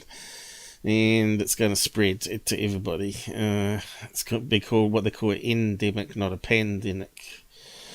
So they reckon next year, January after Christmas, there'll be 5,000 infections a day in New Zealand. So, yeah, who knows? Live for today, because you don't know if you're going to survive it. Because we ain't had it yet. And I've still yet to get my second jab. Coming up on November the 22nd. Which will be a Monday, year. I think. So, I think early November. Yeah, so 22nd. we have to organise a different show time then, maybe, or do that's all right. Hour early like we did last time. But anyway, better carry on with this. Yeah, I tell you what. I don't know if you want to go back to the beginning of this, where he talks about the biological UFO samples. Well, you summed it up pretty much. Do we need to carry more on with this one, though? Not necessarily, no. Have you you go got something on else? a bit? Have you got something else lined up after Lue? No. Yeah, we'll just carry on then. It's the same thought process. Now, going back to what you say as far as ridiculing them, no, we shouldn't ridicule them. What we need to do is help them see the contradiction in their argument, and not in a mean, spiteful way either. I think we need to have a conversation, because we need people like Neil deGrasse Tyson. We need people to who are very smart to look at this problem and not just reject it because of stigma and taboo. But the problem with the scientific community today is that they've rejected science, instead favor of scientism. And scientism is no different than any other religion. It's where you are so married to the scientific methodologies that you no longer can accept new hypotheses and theories. And you reject them flatly. And I think that's problematic because, as I've said before, every single principle of science today, whether it's a theory or a law of science that we accept as just normal part of everyday life in science, started off as someone's wacky, zany idea way back when. Everything. And so I don't understand how we continue to find ourselves in the same hole every time. We keep saying, well, no, that's impossible. But damn it, every time you say that, we get proven wrong. Why haven't you learned your lesson? Haven't you taken your notes from the U.S. Patent Office when they said that bold claim that now everything in the world has been invented in a few years? Right. For a U.S. Patent Office anymore. I mean, how short-sighted can you possibly be? That's the antithesis of scientific pursuit and endeavor. And I think if you were to ask me my true feelings on this, which again I don't offer very often, science and religion, when you are standing at their base, they could not be any farther apart. Think of a pyramid, going to the Great Pyramid of Giza and standing on one side of the pyramid and say, this is science. And then walking around all the way to the other side of the pyramid and say, this is faith, this is religion. And the two could not be further apart from each other. And yet, when you start to climb that pyramid, I see what you're saying. on whichever side you go on, they start to get closer and closer together. In fact, at some point, at the very top, the difference between science and religion are indistinguishable. They are not mutually exclusive. In fact, they are together. They're one. They're one and the same. And in fact, I think part of the problem is that in science and in faith, we're asking two fundamental different questions. This is why the two don't get along down at the base of the pyramid. This is why they seem so opposite, because one is asking how and the other is asking why. And they're two different questions. And that's why the two don't seem to comport with one another. But ironically enough, the further you go up the ladder, the more you realize they actually require each other, they actually lean on each other, they actually support each other. And at the very top, there's no difference between science and religion. They become one and they support each other. I think, anyways. That's my perspective from what I've seen in life. You know, you mentioned a phrase. It's a phrase I don't particularly like. It's I that. say a lot of things that people don't like, so I apologize, Kurt, ahead of No, time. no, I apologize if I'm about to offend you. It's extraordinary claims require extraordinary evidence. The reason I don't like that is because people like Neil deGrasse Tyson, any skeptic will say that to any claim that they've already deemed as being untrue. And even Dr. Brian Keating, who is a friend, and he almost won the Nobel Prize. He's an experimentalist physicist. He said, I don't ask my graduate students, go find the extraordinary evidence. It's not a different class of evidence that's called extraordinary. Also, what's the extraordinary evidence that any of us are conscious? There's actually zero evidence that you can point to scientifically outside of what people say. And then, well, what are you going to take what people say? Well, you could just ask a computer, are you conscious, and so on and so on. So that's why I don't particularly like that phrase. I think I don't disagree with you. I think that's a really good point. I think I was taking it more in the vernacular, right? So if you're going to say something has been substantiated by observation over and over again, multiple times to substantiate X equals 3, right? And now you're going to come out and say, no, actually X equals 4. Then you are going to need evidence that is beyond what it currently is available to prove that, because all the evidence right now is suggesting X equals 3. And yet now you are claiming X equals 4. Well, it is by definition extraordinary. The ordinary claim being X equals 3, right, in simple algebra. But now you're making an extra or beyond ordinary claim that X does not equal 3, it equals 4. So therefore, you're going to need beyond ordinary evidence, beyond what showing X equals 3, to prove now your theory that X equals 4. And so from my perspective, when I say extraordinary, claims requires extraordinary evidence, I don't necessarily mean perhaps the way a lot of people mean. I just mean it's beyond. It's like the word normal versus paranormal. It by definition extraordinary. But I see your point, and I think you're right. I think part of the problem is that we get too comfortable in the current understanding of our current paradigm, and we're not willing to challenge with sometimes very simple things. Case in point is I just had this conversation not too long ago publicly about fractals. They've been in front of us all along, ever since we were living in caves. And yet it's only recently we realized that that may be part of the secrets of the universe, right? That fractals exist everywhere.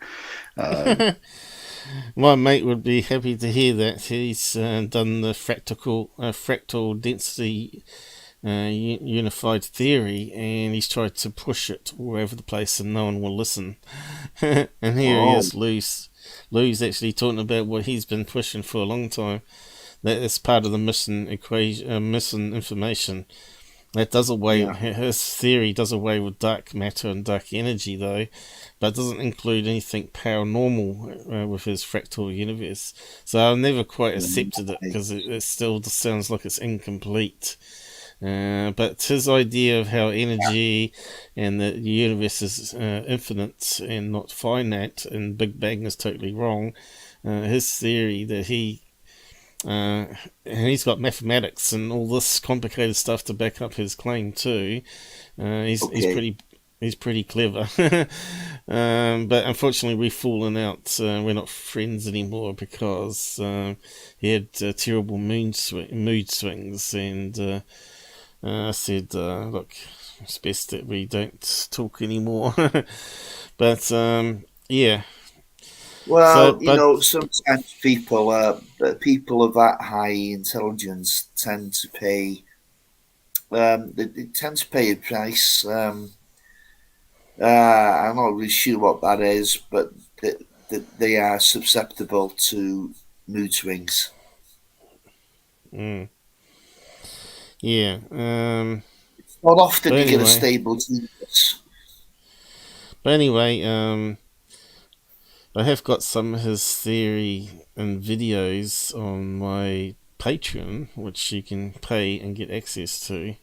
But I've sort of liked his idea of fractals, and I thought, yeah, this makes totally sense, because weather is a fractal pattern. The spinning of the galaxy is a fractal when you look at it. And life, everything to do with life is a fractal. The veins, the trees, the landscapes, how they form.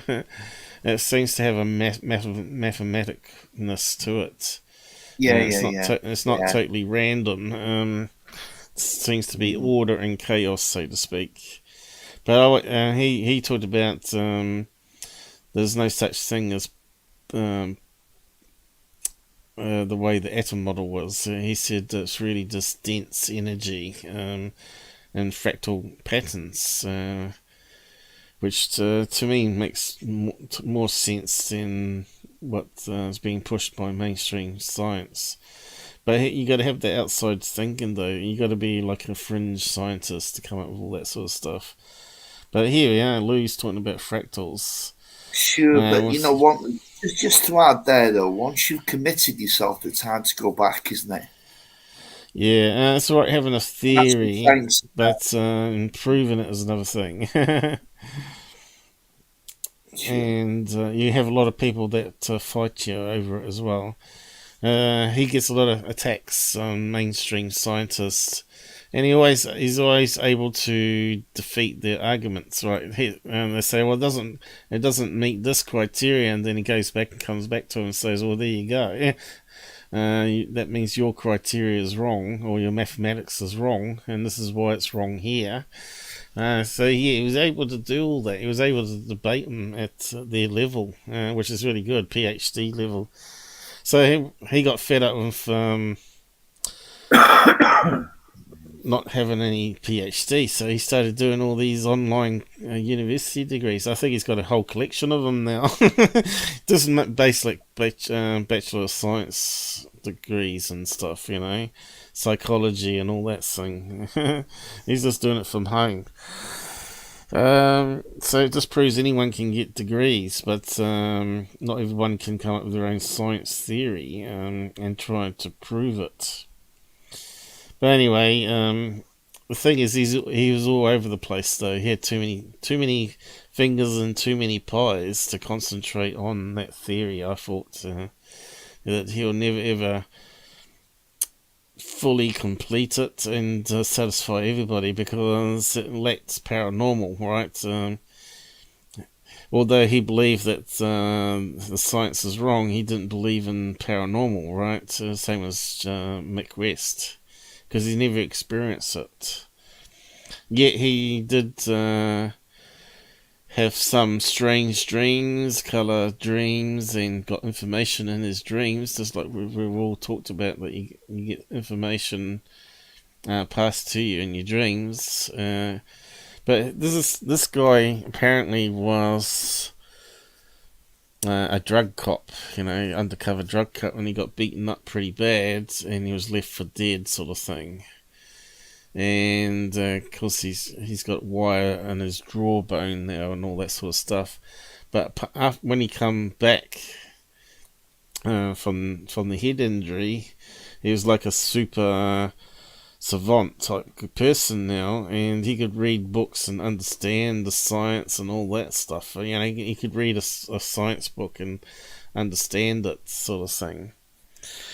And he started doing electronics and all that sort of stuff and become an inventor. Started inventing things and selling it for $100,000 per patent, sort of thing. So intellectual property, so to the Chinese. So he was no dummy by all means, but his personality sort of rubbed against people, though. That's the problem. But yeah, it's quite interesting. Lue's bringing up fractals.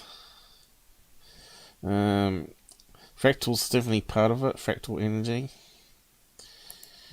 They exist physically. They exist from a even a psychological perspective. The way we relate to one another. And it's been in front of us all. It's obvious. It's not really extraordinary at all. It's actually blatantly obvious, and we just never saw it. So yeah, that's a good point. I think you're right, and maybe I need to rephrase that in the future. I'll consider that, because I think you may be right. Maybe that's not entirely a good way to go about it. Extraordinary claims require extraordinary evidence. Maybe maybe we're beyond that in the conversation. So great. Thanks for sharing that. Who was that? Hynek that came up with that phrase? Oh, no, I don't think it was. I think it was Carl Sagan. Yeah, it was. Carl Sagan. Carl Sagan, yeah, it was. But I think Hynek used it a bit as well, didn't he? That phrase. But didn't Mick Westy put out something different? He changed. Stanton Friedman came back with a good response. Absence of evidence is not evidence of absence. Yeah. So just because we can't pin it down, doesn't mean to say it's not there. It just means we haven't caught up with it yet. Yeah, and plus, as Lue's pointed out here, that we assume that some of the stuff that we take as granted as proven may not actually be proven. It may have problems. And it's just no one's challenged it, right? Or looked at different theories that explains the same thing, which then breaks away the conclusion it must be this. When you got two things that can explain something, then you can't say it's one or the other at this stage until more information comes to light. And that boils down to gravitational lensing, right? EU have put out a video which explains, actually it's a Indian PhD guy called Guppa, I think his name was. They put out this theory that there's plasma atmosphere all through the universe that will bend light, same way that so-called gravity theory of Einstein would bend light, and he says his theory predicts it better than Einstein's, and I believe he's correct. So yeah, you got two theories talking about how light bends when gravity is dense around the sun, but it's actually, you got to remember, there's also sun atmosphere, which you don't see going into space or around the sun, which is going to affect how light is bent without changing its frequency. But like how light bends in water, right? So yeah, go and check out all that sort of stuff. You always got to question everything. Your fundamentals might not be correct. Also, in electronics, they have equations that calculate stuff out, but in the bigger concept, it doesn't work outside that sort of experiment or whatever. They got these things called the right-hand law of magnetism and the flow of electrons and all that stuff. Yet no one's actually seen electron flow. It's just theory again. Yeah, I mean, it's just a concept, and science is full of them.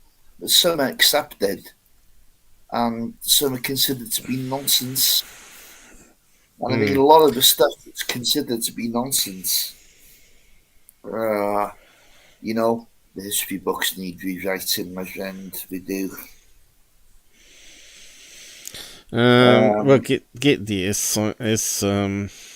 Yeah, but it's going to be a painful process, I tell you. Like if they collect more data from the, the cosmologists, they collect more data every year, and sort of contradicts their theories, and then they have to go back to the drawing board.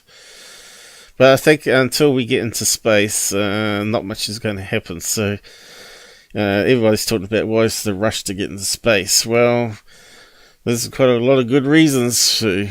We've got asteroids that are coming our way, which may hit us in 100 years. They predicted it. There's a good reason to get off Earth and start spreading. And also figuring out how you can move asteroids. So, like you set up a base on Pluto, right? And you got this asteroid that's coming in. It's going to give you more chance to shoot off some rockets from a base on Pluto to deter this asteroid than it would be to shoot it from the moon or Saturn or Jupiter, the further, more bases out there on different moons, the better, because it gives you more chance, more time, because these things are moving at great speed and great distances. You got a short time to get to this and actually start firing some rockets to detour it off course. So that's the main thing. We're going to get into space, but also to start exploring and figuring out stuff, and probably seeing how other planets are made up. Digging underground. And really, you can't just do that with robots. That's a really slow, tedious way of doing it. You got to get humans out there doing it. And of course, then you got all those resources. You're talking about. Maybe there's gold. Gold's going to be needed more and more for electronics. And then you got 3D printing that's going to take off, where you print off everything that you need. A bit like Star Trek. You print your food even. So they're talking about meat that's not actually going to be coming from animals. It's going to taste like steak, but it's actually going to be grown in the lab. So they're really already doing that now, using the same proteins. And so you don't know what the future's going to hold yet. It's all changing. But would you eat a 3D print? Yeah, would you eat a 3D printed steak? I think you would, eventually. If you're out in deep space and you ain't got any farming animals and stuff, and then you're thinking about, well, is it good to kill off animals? But then again, you'd have to keep animals going too. You'd have to keep the population under control, because they would keep growing in population too. So, would you ever get rid of hunting animals and slaughtering them? I don't know. Well, if it makes a good Yorkshire bitter, I'm happy. Yeah, but you can't live with alcohol.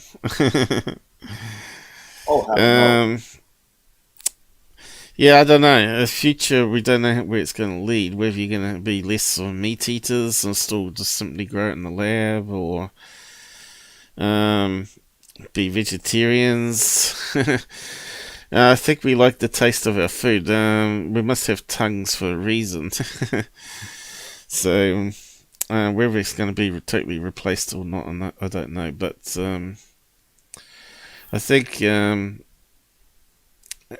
out to space is multiple reasons, really. And a lot of it's to do with understanding our place in the universe and what the universe is, and not just our survival, but until man learns to be less crazy and religious and suicidal or warmongering, I don't know if it's a good thing to get out in space, because there'll be some idiots take off a planet and becomes a cult, a planet cult, and then there'll be this other planet will be another cult, and it's going to get messy. It'll be one fights the other from space instead to try and take over the other planet because they want that one as well.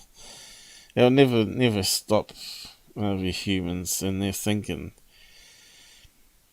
So I don't know how the aliens are going to fit in with the humans, really. Well, then, so now we've been cohabiting with some form of intelligence, a much higher intelligence, since time. Yeah, but they must be panicking now. Elon Musk is launching people into space. Never mind about that. We want to come on. It's a UFO channel. We want to talk about UFOs. Oh yeah, we're still talking about UFOs. We're talking about aliens containing us. They're going to let us go as far as the solar system. They're going to let us go further afield. Because he's talking on this episode, he's talking us being in the middle of the food chain. So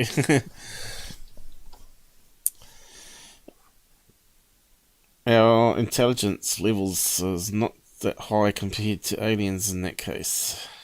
That with me. And no, by the way, you did not insult me at all. In fact, I appreciate that a lot. Thanks, man. Router, or however you pronounce this, I'll leave the name in the description.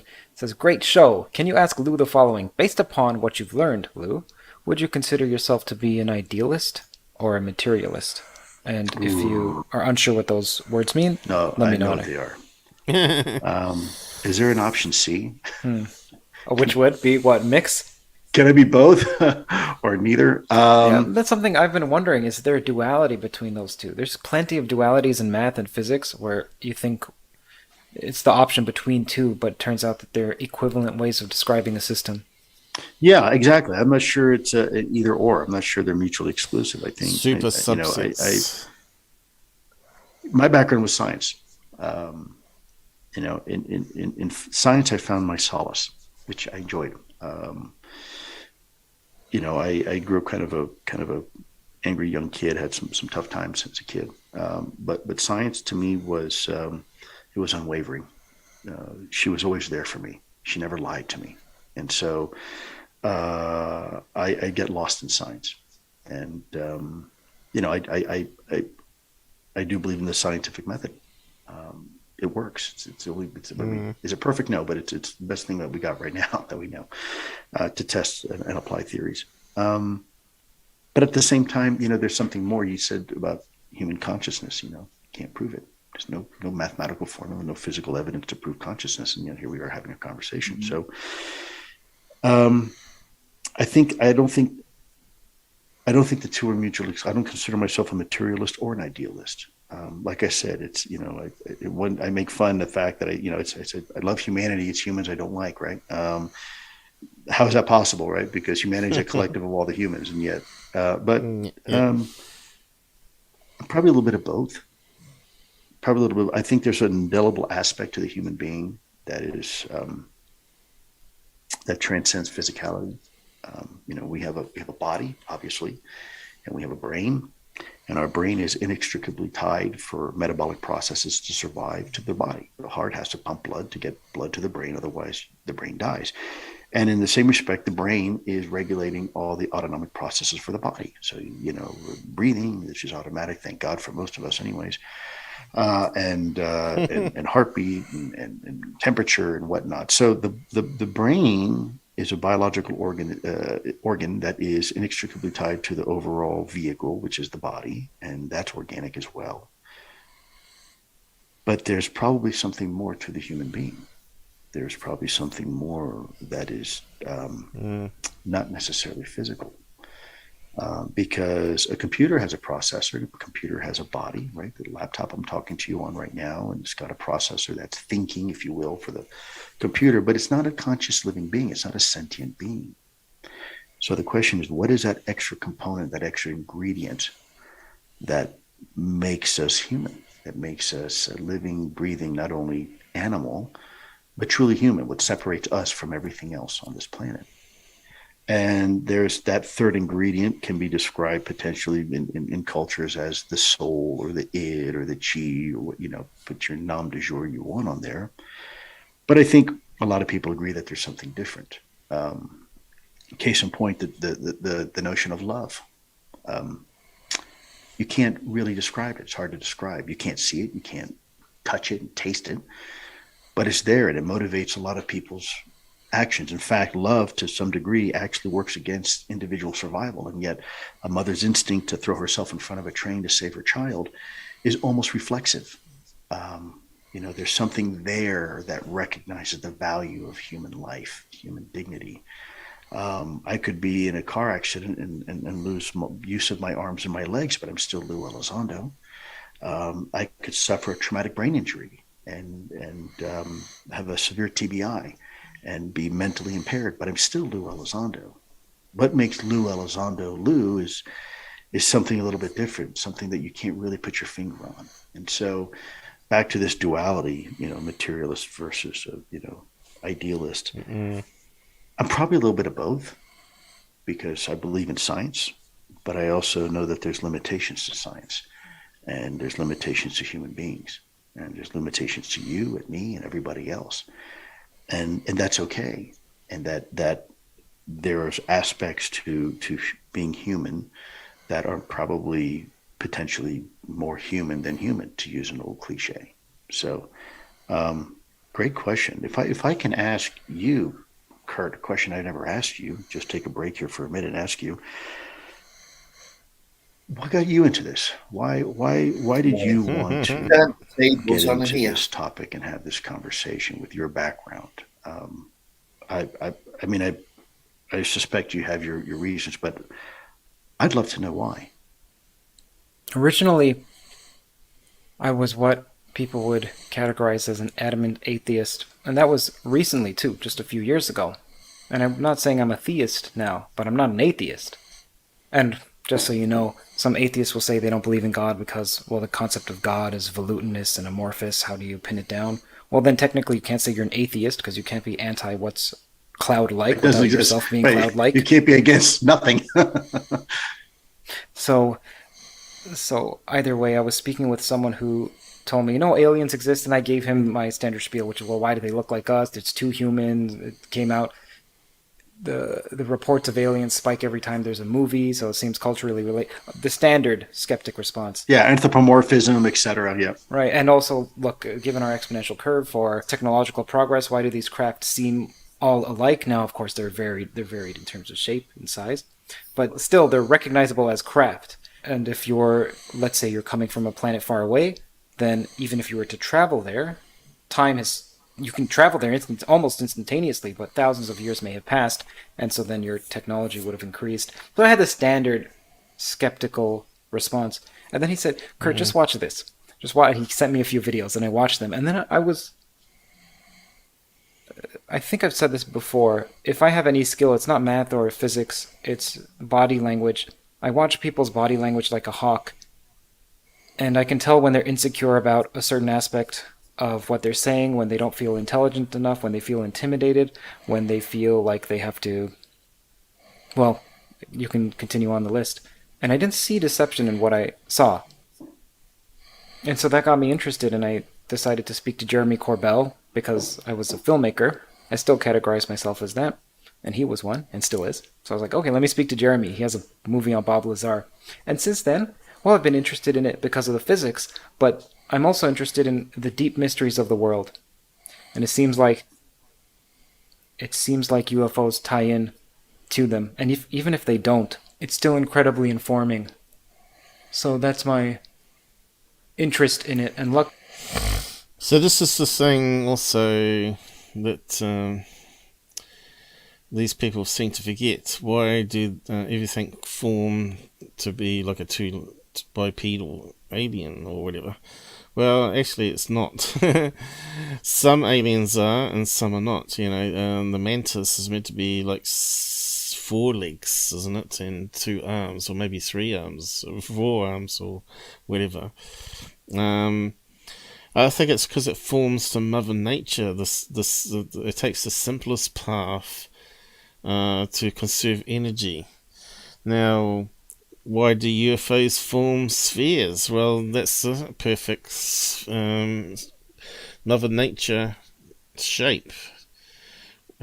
Also, where it forms a field evenly around it. It's like the perfect shape. So why wouldn't alien ships be a sphere? And why would we be using a sphere? Because it makes the most common sense to use a sphere underwater, because it's the strongest object against pressure. So yeah, and why wouldn't aliens use it? Yeah, to be honest, Paul, that was kind of a bit wild what you just said then. If you got a bubble around the craft, it wouldn't matter what shape. It could look like a donkey or a rocking horse, and it would still travel at tremendous speeds without any effort. No, I'm taking it from his scientific view, right? If aliens exist, he's saying if aliens exist, why did the ships of the shape look like ours? Why do they look like us? This is what he's saying as a scientist. Okay. And I'm saying there's a reason for that. It's Mother Nature and conserving of energy. So what you're saying is bipedals could be uniform throughout the universe. Yeah, because Mother Nature in fractal pattern mathematics makes it so. Yes. You see? And there's going to be variations on that, which is us with the 2 leggeds and dogs and cows with 4 legs. and insects with 6, and spiders with 8. But haven't got anything more changing than that. I think spider of 8 legs is like the maximum, is it? Or octopi. Is there something with 10 legs? Is there anything with 10 legs? Yeah, I don't think there is, isn't there? Squid. I think that's only 8 still, isn't it? No. Squid, I'm sure, has an octopus, as in octo, the Greek for 8. So squid, I think, is 8 still. But what I'm saying is, Mother Nature dictates the limitations here and the variations. So why wouldn't aliens look like us? And this is how I'm answering these scientists, and I think this is what he realizes in his statement too, when people showed him the video, that the UFOs are not all the same as our ships, the same like wing craft, or that there's variations in ships designs as well. Like flying wings are triangular shape, of course, but sphere UFOs, we don't have like spheres flying around, lesser balloons. You know what I mean? But we do have submarines that do shaped like spheres, and they're the best shape for super deep sea exploration. They have like James Cameron proved that with his deepest voyage to the under the sea there, and using a sphere, which is the strongest shape for going under deep pressure. So why wouldn't it be the best shape also to project a field around it? The craft could be different sizes within a field, of course, and the field itself might be part of the ship Mother Nature design to protect it within that field, which is true. But again, the scientists don't see it this way. They see it like it's got to be aerodynamic and it's got to be this and that, like us. It's got to be, I think Mother Nature dictates what the universe is going to be, the fractal mathematics, which is what Lue was pointing to there. So he's just asking him how he got into it. He was like a rigid scientist. Is it because the aliens look like us? Because we think we see aliens like us? So yeah, he's talking about he was an atheist, right?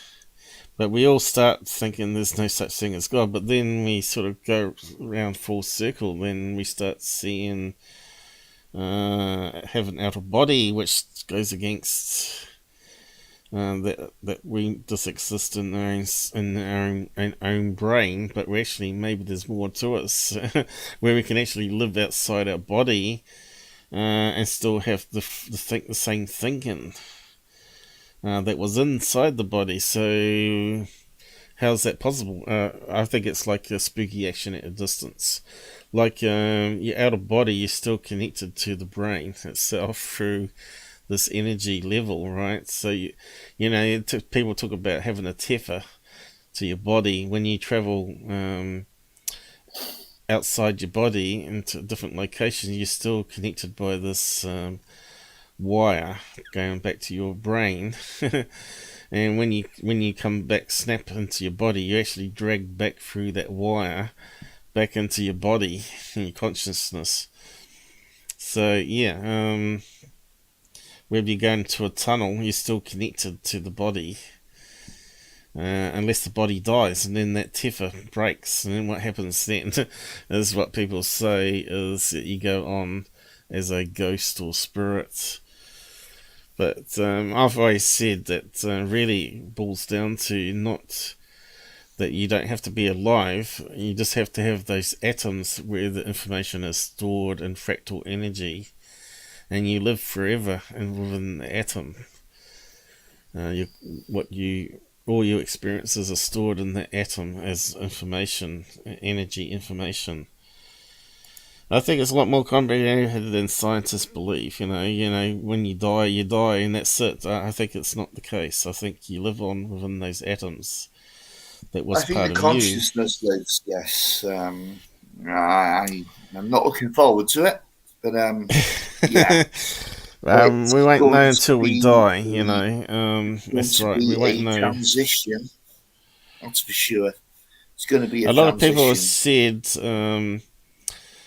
that if they die, they'll communicate with their loved ones. Is it Houdini tried to do that experiment? He said if he dies, he'll try and come back and communicate with his wife with these secret codes that they set up in envelope. And Well, Paul, don't they do Paul, don't they do a listen. seance every year and try to Yeah, communicate with Houdini to see if that information is real? And only a few people know what's in those secret letters still, or whatever. And it hasn't yeah, happened, yeah. or something. So All there's right. been Well, no I proof. can, gee, if I can get a word in Sledgeways here. Off you go then. I actually had a visit from my mum when she was maybe about 5 years past. Right. It was I've quite not heard this disturbing. story before. Yeah, I woke up and she was at the bottom of my bed. All I could see was the top half. It was at the bottom of the bed, but above the mattress. But I could see her face clearly as day. Mm-hmm. And oh, she's crying. Okay. And I said, Mm-hmm. "What's wrong, mum? What's wrong, mum?" And she says, "Nothing." And she's still crying. And then the image dissipated. It just, then all of a sudden I could just see the wall again. Um, Mm. and I took that to heart, and I've never been quite the same since because I don't know why she was crying. And when I asked her, uh, for that moment when I seen her, I'd just woken up, so I was in that semi-conscious type of state, you know. Mm-hmm. Mm-hmm. But she answered me, answered, it doesn't matter, it's okay. And then the image just, it didn't instantly disappear. It kind of evaporated over 1 or 2 seconds. Yeah, and that disturbed me because I don't know what she was crying about to this day. And Mm. I wish she'd show up again just to clear it up. Probably that's she misses you. Probably. Yeah, I think so. But still, it wasn't a comforting experience for me, you know, because I didn't know the meaning of it. And I'm absolutely convinced it happened. Mm. Mm. It wasn't a dream. It wasn't a dream. I dream every damn night. I know the difference between a dream and reality. Yeah. Yeah. Yeah, Yeah. so I Mm. think maybe if the emotion is strong enough, um, there's a way to possibly communicate. But it was only fleeting. The whole thing lasted for Mm. 5 seconds. What's wrong, Mum? 4 seconds. Yeah, I guess. But it's not the first I've heard of people seeing their loved ones after they died. No, absolutely Like not. they come back to say it's okay that they moved on and they're happy. Yeah. But yeah, crying is a bit. Maybe it's crying because they're happy rather than sad. No, I didn't know it didn't come over that way, Paul. But something had Yeah. happened. But something had Mm. happened in my life which I won't go into at the time, which had Uh, caused me a lot of distress, and I was quite down and depressed at the time. hey, So, King, how's it going? well, I don't know. Was she crying for me? I don't know. I still don't know.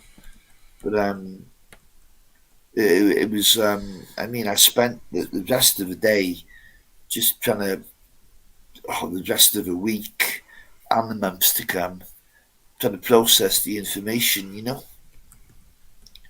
So sure, there's something after death. I've got a few questions about that, to be honest. I mean, I hadn't followed Leslie Kane's work. She's gone a lot, you know, deep into this, and but I just don't want to know. To be honest, I'll cross that bridge when I come to it. That's my philosophy, you know. Yeah.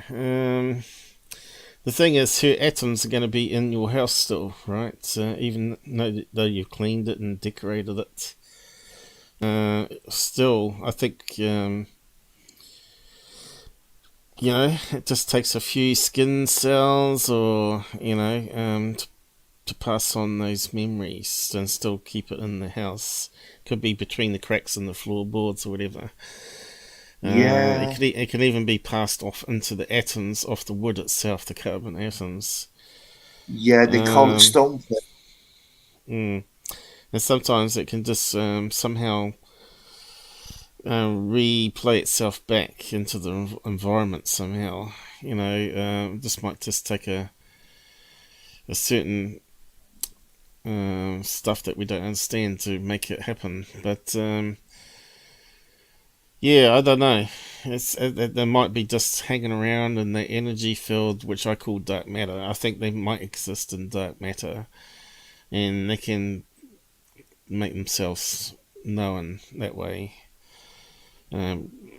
regenerate their form and show themselves to you. So yeah, it's interesting.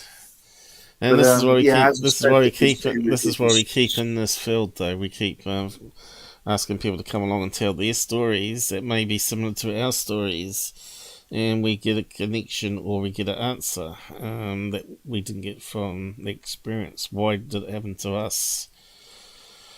Why me? You know. But yeah, I think it's just to. And maybe she's there to say. Yeah. I think she just showed herself to say that she's still there watching over you. Personally. Yeah, but there was. Oh, never mind now. It's just I want to go back over that, but she didn't look happy. Simple as. She's worried about a boy. She's worried about a boy.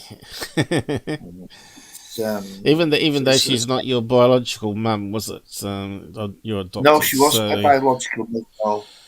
But it doesn't matter. Mother's still a mother. She brought me up from 2 months, so there we go. Yeah. That is my natural mum. But I'm saying DNA wise, there's no way she could pass on DNA with her memories into you, which makes it a different kettle of fish. You see, but still, yeah. So really, her atoms and her memories are not going to be part of you in that sense, that she didn't give you birth. So it just proves the point that there must be something else happening. Oh, it's interesting stuff. This field, it really is, and that might be why aliens can live thousands of years, because they can transplant themselves into a new body and keep the same memories. They may have perfected that for long distance space travel, right? People often talk about. Listen, do you know something when it comes to like these humanoids that people see? Now, should we talk typically of the Greys? Nobody has ever seen, not a single report that I've come across has mentioned genitalia. That kind of suggests a synthetic life form to me. Why would you make a body for your consciousness when you don't need to reproduce? So that makes perfect sense to me. But then it means that there's something missing, though, in these creatures, that they don't have the love that we would call love, and the drive to reproduce, to pass on create an offspring to pass on some of our knowledge to them. They already know they can pass on knowledge at atom level, stored information. So yeah, they're up a higher level to us. We want to reproduce them. Yeah, if you talk to the abductees, or shall we say the victims, they generally say the Jays are cold. There's no compassion there. There's no emotion. Yeah, exactly.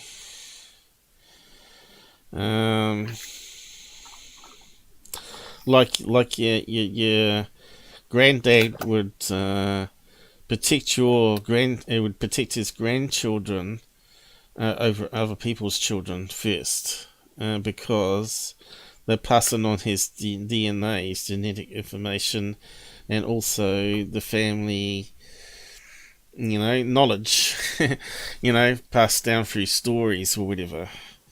And they're more likely to remember your family stories than they are other people's stories of how they survived, like a earthquake. Say, what happened in your family and the earthquake when the earthquake happened, but you're less likely to remember anyone else's a story on that side of things. So yeah, it's totally different way of thinking. So what happens when people like me and you don't have children? We have no one to pass it on. So why not? Really, yeah, no one's going to pass on. Your family will die with you, sort of thing, and that's how people see it. If you don't have kids, that's why a lot of religions encourage lots of kids. Some of those kids are going to end up being successful, and they can look after you and you're greater, but also they're going to pass on your DNA and family. Yeah, but it don't work. It don't work knowledge. Like that, Paul. You can have 10 children, one turns out to be a genius. The other 9 are a burden on society. So I don't think it works like that, But anyway, we're going well off the subject. No, and yeah. But we're delving into philosophy and deeper things here. But it's interesting. I find it interesting, and I think there is science to it, and this is what he's asking Lue here, which is why this has actually been a good episode. We're seeing Lue in a different light that we usually have. And I reckon he would actually probably enjoy joining us on chats, actually. I think Lue would love what we get up to on this channel. And science-wise. Because we're on the same page as him. And we're more on his side than we are on Mick West's side of things. We got qqqvid. How's it going? How's it in UK there? What's the time over there at the moment? So you must have just come off your night shift, have you? It must be 2 in the morning over there. Let's see, going to my time here. Yeah, all good. Keeping away from that nasty viruses or flu, what do you want to call it? Yeah, I'm just saying that it could get to us yet, and it could kill us all yet. So, how many people are dying? Is it 1 in 10? But then again, we don't know if... Is it 1 in 10 that are dying from this thing? Was it... Bullshit. What are you talking about, Paul? You're talking about 1 or 2 in 100. Yeah, this is what I'm saying, that there's a lot of misleading stuff out there, and a lot of people are being scared into thinking that there's going to be a lot of people dying from it, and it's not the case, is it? So we've yet to see it. Look, I mean, it can go either way. I've had 2 friends. That's right. Oh, let me finish. I've had 2 friends that had it recently. Both of a similar age. One's dead. The other one, it was no worse than a cold. Yeah, that's what I'm thinking. But we have got a lot of aged people in our family here, so how it's going to impact, I don't know. Well, what you can do, worry yourself to death hiding from the stupid bastard virus. You can't, can you? No, of course not. We just got to live with it now and see where it goes. But like I said, live for today and worry about tomorrow. Another day. And yeah, I think there's been a lot of fear mongering over this COVID and getting the jab and all that sort of stuff. And that's what the government wanted. They want to control us more. Well, the thing is, the lad that died, Scott, was double vaccinated, you know. Yeah, and I'm hearing that too. Yeah. Of course, you're not allowed to say that. Are you? Looks like we got a little problem here on my screen. Let me just fix that. Oh, I can't. I've taken away the icons. I need to redo my magnifier. Yeah, we'll just catch up on the side chat in a minute. Like, we've been watching Lue, and it's a different side of Lue, and I actually like this particular episode, actually. It's sort of brought up a lot of stuff, all in this particular episode, all in one go, I reckon. Not just looking at UFOs at the cold facts, but actually looking at a greater picture. Yep, so it's all there now. Just need to get access to that icon to reset it. It's changing my fonts on the other screen size. Stupid damn bug. Okay, it's fixed now for the time being, I think. Oh. Yeah, just carry on talking then. Yeah, fix the this problem. QQ is saying now, like he knows of 4 people that's passed away with this COVID. It does suck, doesn't it? Because it doesn't really matter what health you're in, what age you are. It's like let's just say it's 1 in 100, yeah, and someone offers you a bag of jelly beans with 100 in. But one of those jelly beans is going to be deadly. You really going to take one? Eh? Yeah. You really going to take one? Of course you're not. So nobody wants it.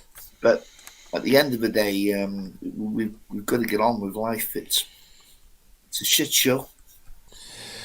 Yeah. Yeah, you can't be worried about it. So you just, if your time's up, your time's up, and yeah. But I think there's been a lot of cover up with this virus too, and we're going to hear a lot more. I hear this Fauci guy doing terrible experiments on dogs, and this guy just seems not to really care about things, Yeah. I think American funding and China have got a lot more to come out about all this, and they might be the ones that should be responsible for this virus that's killing people now. Who's going to hold them into a court of law, Paul? Yeah, this is the problem, and it's not going to be Google because they'll be helping them cover it up. That's what I'm saying. There's a lot of cover up going on. A lot of corruption, a lot of corrupt cover up. And people are not hearing the truth out there unless it's through the dark web now, through people like us that don't like what we're seeing that's happening. And of course, a lot of it's going to be related to the ufology too, and if you can't bring out the truth on the virus, you're not going to bring out the truth on the aliens, are you?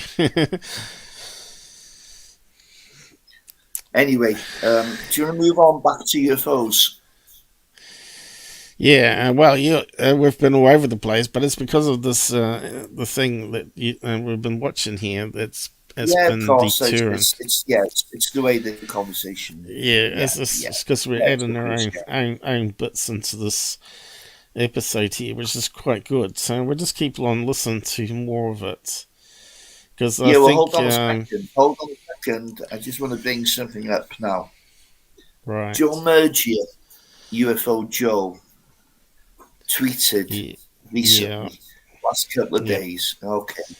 One, I'm being briefed almost daily by both politicians and people in DOD, Department of Defense, and intelligence services in the United States.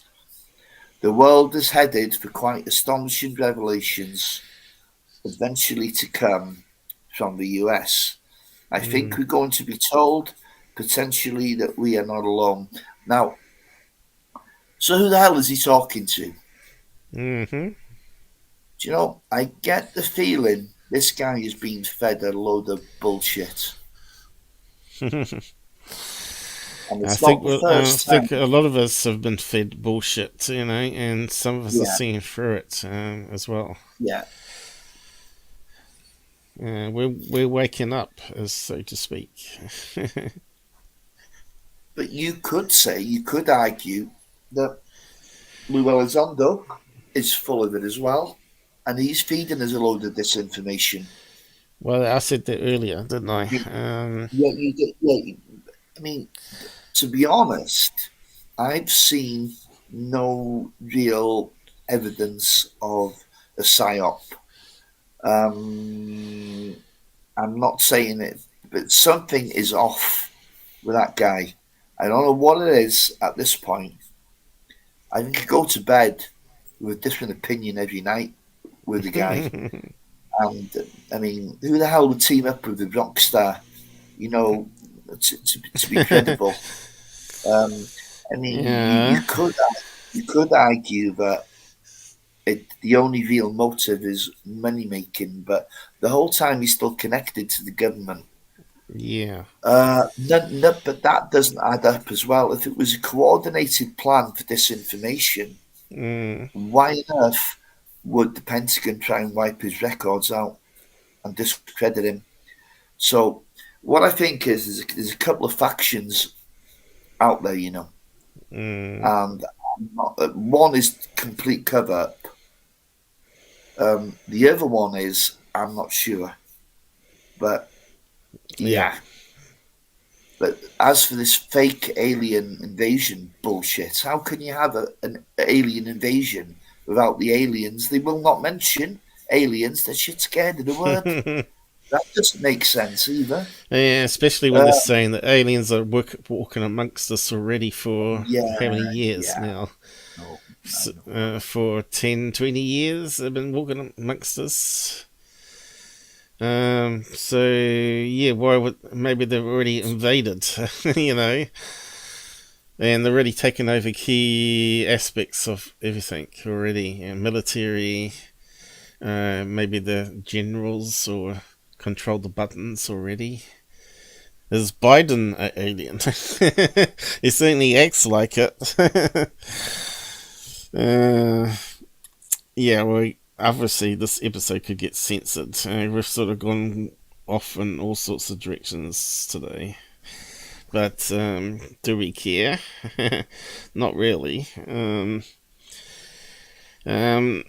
We just keep fighting for the truth. Really, is what we're fighting for. And a fair, as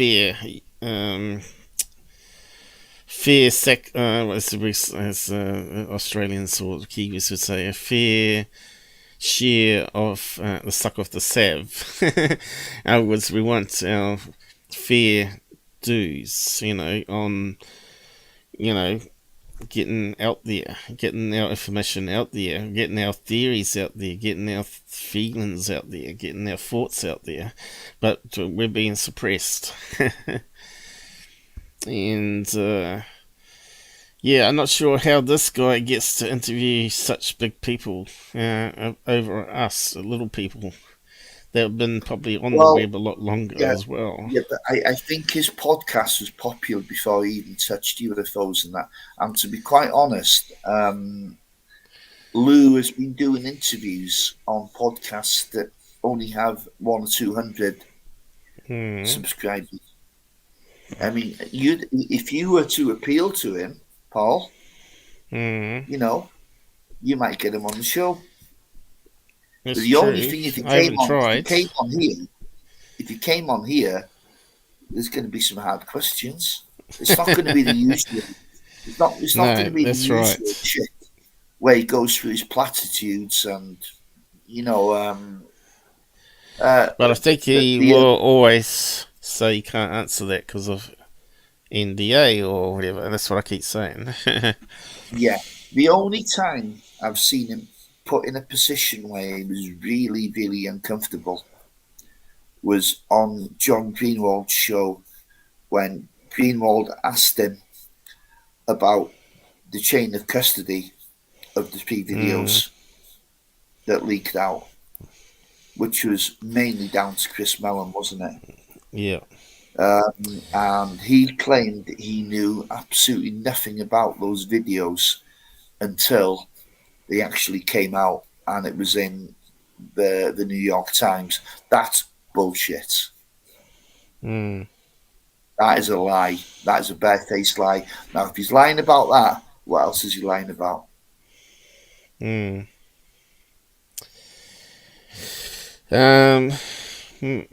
he's not lying. Maybe he's got good reason for those, and maybe he can't say what the good reason is. But yeah, you know, it's ufology for you, isn't it?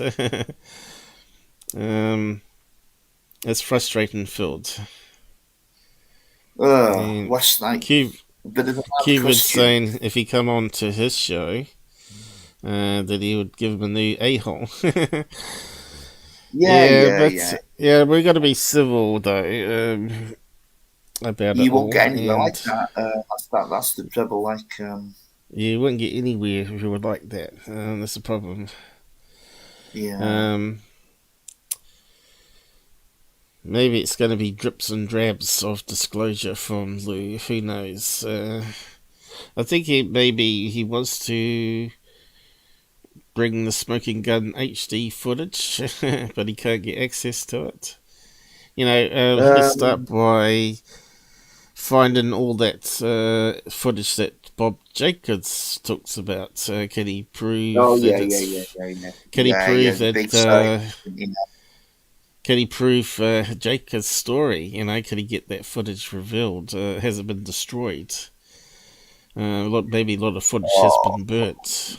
I think it may well have been. I don't know. I mean, I just don't know. I think some of the stuff has been hidden so deep. It's right in the bowels of some faction of an intelligence agency. I think there's a lot of these agencies and compartments, I should say, that have got a piece of the puzzle, and they're not all like corresponding with each other. There's gatekeepers out there. There's no question about that, and they're not close to the surface of this. Yeah. We could open this up to you guys if you want to come on to talk about it. Although we'd have to switch to our public domain room. Would you be open up for qqqvid to come on and talk to us? Who? Me? Yeah. Hell yeah. Hell yeah. Any of these guys on the side that want to come on and just talk, it's quite welcome to. Yeah. We could switch over to our public one, which haven't used for a while, the other room. If they want to come on, of course. First of all, we want to see if they want to come on. You want to come on and talk with Robert and I? You can. any of you guys will decide. Just say yes down the side chat, and we'll sort of arrange it. Wesley, if you want to. qqqvid. Who else we got down here? Who wants to have a say? Who wants us to talk about UFOs? Michael, you want to come on? Who else is out there? Michael, qqqvid, I think that's probably 4 of yous, and probably Dan. Okay, I'll pop on. So let's switch over to this other room and keep the main one free of problems. And we'll switch over to it. So I'll just post it at the side. Actually, I've got to go to the toilet as well and maybe grab a biscuit to eat. Because I think my sugar levels is dropping too. Yeah, I'll just see if that posts the free for all room. We actually got a call-in number. People don't have to use the web even, but you don't have to join any accounts or anything. That's what's good about Jitsi. So we got this free for all one, which, as far as I know, still works. Let's just see. Let's see if I can jump into it now.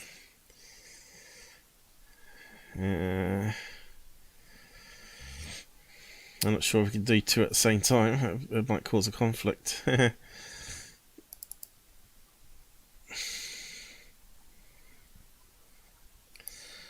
not sure. Well, it looks like it's connecting me. So if you jump into that one, Robert, we'll jump out the main one. What am I supposed to be doing? Jump on that free for all room for out there channel. Okay. Got it open at the moment. And we'll get out of this one here. Oh. Okay, now we're into this free for all room. So if these guys join, can you hear me? Is it using the right microphone and stuff? I'm not sure if it is. Sound like it was. I don't know, to close the old one down now. I'm going to lose you. This is on cable B. That's right. Hold on. There's qqqvid. Hey. So you might see doubles of yourself because I got it on full screen here. No, I'm only seeing one of me, one of Q there, yeah. I haven't got it in the right place. I can see your desktop as well. Yes, so we've got it on that mosaic view. We wanted to switch it between users. How did we manage to get that sorted out? That thing there, was it? So as you talk, it should switch between us. Hopefully. qqqvid. 1, 2, 3. qqqvid, are you there? Yep, looks like it's switching to you. There you go, it's switching to you. It's working good. It's a bit like old Hangouts. Yeah, so how you been? I've been fine, mate. I've been in the background with the UFO community. It was good to see you calling out Tyler with his piece of shit video he put up. I'm not sure when it was, but it was the cloud, the circular looking cloud with the breaks in it, where, this could be because of black holes that they're doing over there. Collider, yeah. Do you know what? Apparently one of those was fake. Someone was calling him out in the comments on his Twitter page, saying that it's good that they can call him out on it, because they were saying, I think it was in his comments, they were saying that he wasn't giving them credit for the stuff he was using, which is fair enough. He should actually give some credit if he's going to promote the UFO video or picture. I don't always promote the stuff because it comes from a fraud channel, and I don't want to promote the fraud channel and get more subs. But I'm very careful who I promote, and I don't mind to promoting people that are correct in the analysis or whatever, like Scott Brando. Even though he doesn't give me any credit, I give him credit. Same with Mick West. He might not give me any credit and stuff, but I'm quite happy to give him credit where he's correct. But yeah, so yeah, we've been watching this Lue thing. I'm not sure how long you've been in the background watching. I've only been here about 20 minutes, but I know enough about Lue to form an opinion and have an opinion. My opinion is, yeah, I'll be polite because I'm on your channel, but in my country, Lue is short for toilet, and that's where the shit that comes out of his mouth needs to be. Yeah, but that's not a working PV, is it, Q? It's okay saying he's full of shit, but what you need to tell us is why and what do you actually think is going on. Well, right, with Lue, the reason I don't like him, I'm going to say this as nicely and politely as I can, because I'm on Paul's channel. He can't name the 5 observables, and he was a director of ATIP. I would expect him, as a director of ATIP, to be able to name the 5 observables. Yeah, hold on a second. I've heard him on numerous occasions, and he's reeled them off without any problem at all. Are you confusing memory loss with total deception? No, it's not. It's certainly not memory loss. I think it's more deception. I think that at some point in the future, we will find out that Lue is like 1 or 2 others that have come into the community and have been awesome people, giving us awesome information, and have ended up being known disinformation people. That's where I think Lue is at the moment. Now, I really do, Rob, I pray that I am wrong. Yeah, and we the all do. day he says something or does something and it proves me wrong, I will hold my hat up. I will be so chuffed. But I mean, the way I look at it is, he's come into the community, he's come in with these 3 pieces of footage. I honestly believe, okay, we've got the Tic Tac, the gimbal, and the Go Fast. The Go Fast, I guarantee it, Rob, at some point in the future, you will find out it's a bird. That's all it is. And people that are saying, oh, well, look, it's moving too fast. No, it's not. It's like that new piece of footage that's come out that some people are calling the duck or the ducky. And they're saying, look on screen, it's moving at 200 miles an hour. No, it's not. The background is moving at 200 miles an hour because you've got a plane circling it, and it circles it something like 6 or 8 times before it then flies off the border control plane. Yeah. In actual fact, it's friggin' balloons that are moving more like 20 miles an hour. That's what that is.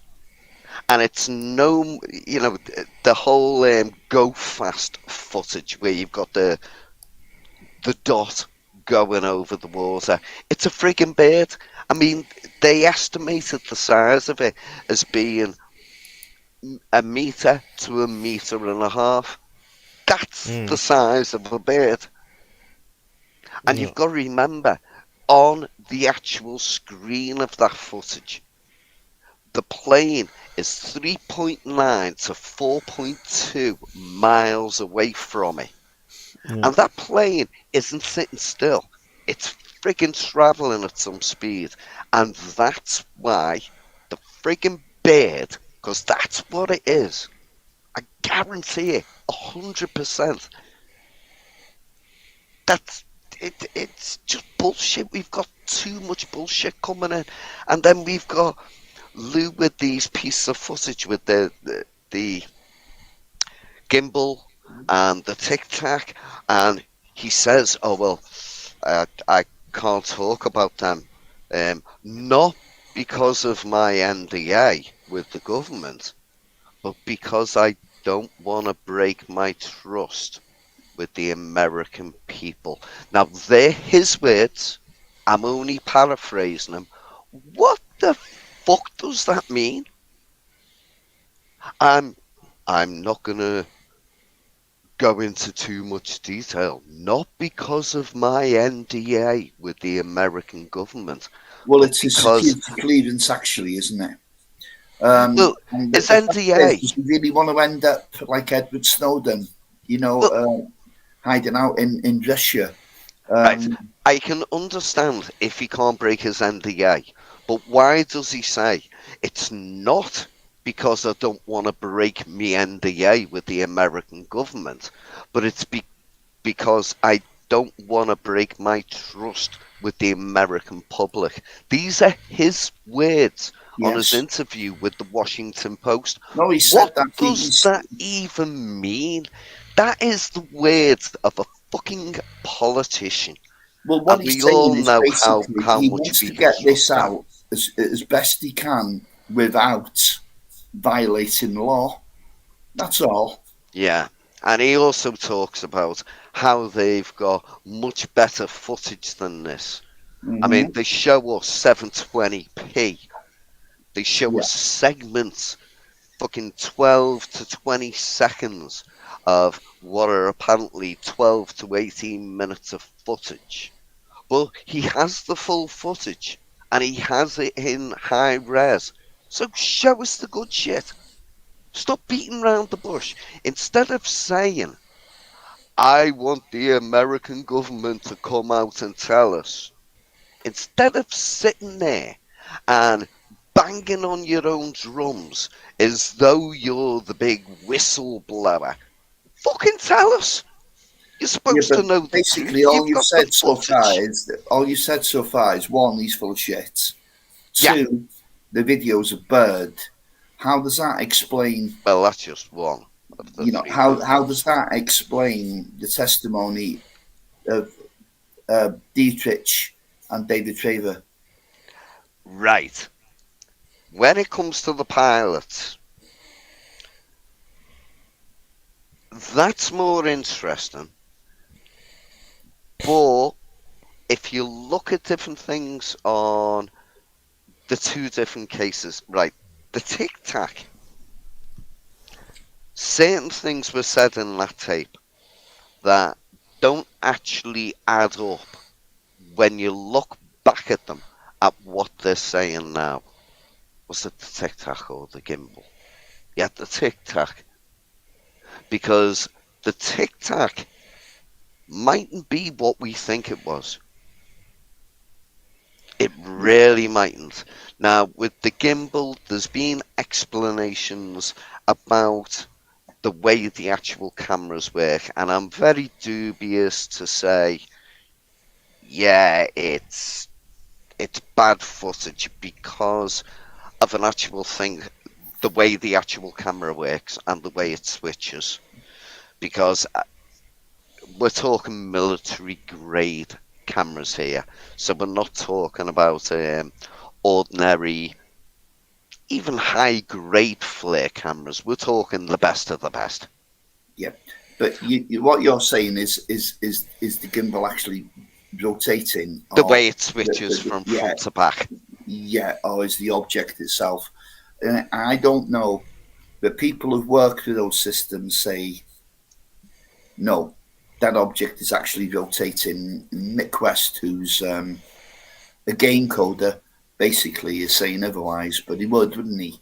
I don't know, but the videos stand alone as evidence of nothing. Those 3 videos are no good to anyone, man or beast. Yeah, When you put them together, with the testimony of the pilots and the testimony of the people on the Princeton that seen the radar data when it apparently dropped from 28,000 feet to 50 feet over the brink in 0.78 of a second. Now, if that's genuine and there's enough people saying it's not just Kevin Day. Now, something's going on. You did say one really good word in everything you said there. If. That's genuine. Right. So that means there's an awful lot of people lying then, Hugh. No, I'm not necessarily saying they're lying. They're mistaken. Or the radar's malfunctioning. Well, radars I'll have be back in a minute. malfunction, but I don't want to take it down that route because I'm not calling those guys out. I'm not calling those guys out over it. Yeah, okay. I wouldn't like to call them out either, to be honest. No, I'm not going to do that, mate. Because some they're advanced professionals. technology like a super advanced drone. I'm not ruling that out at all. But I honestly believe something unusual was happening and they were quite flummoxed by it. Rob, right. Yeah.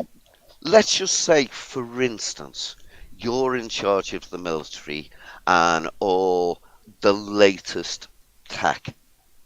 Okay? So stuff that we're not going to get told about. You're not going to release it for another maybe 30 odd years. You know, it's your high-tech stuff, and I understand them doing that.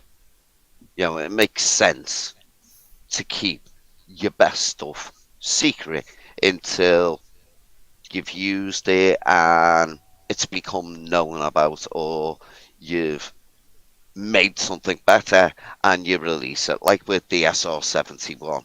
You know, that was secret for years, and they basically told everybody about it when they were closing it down, or not long before. Right. So you've developed, let's say, a brand new drone. You're in charge of this program, Rob. Sure. And you want to test it.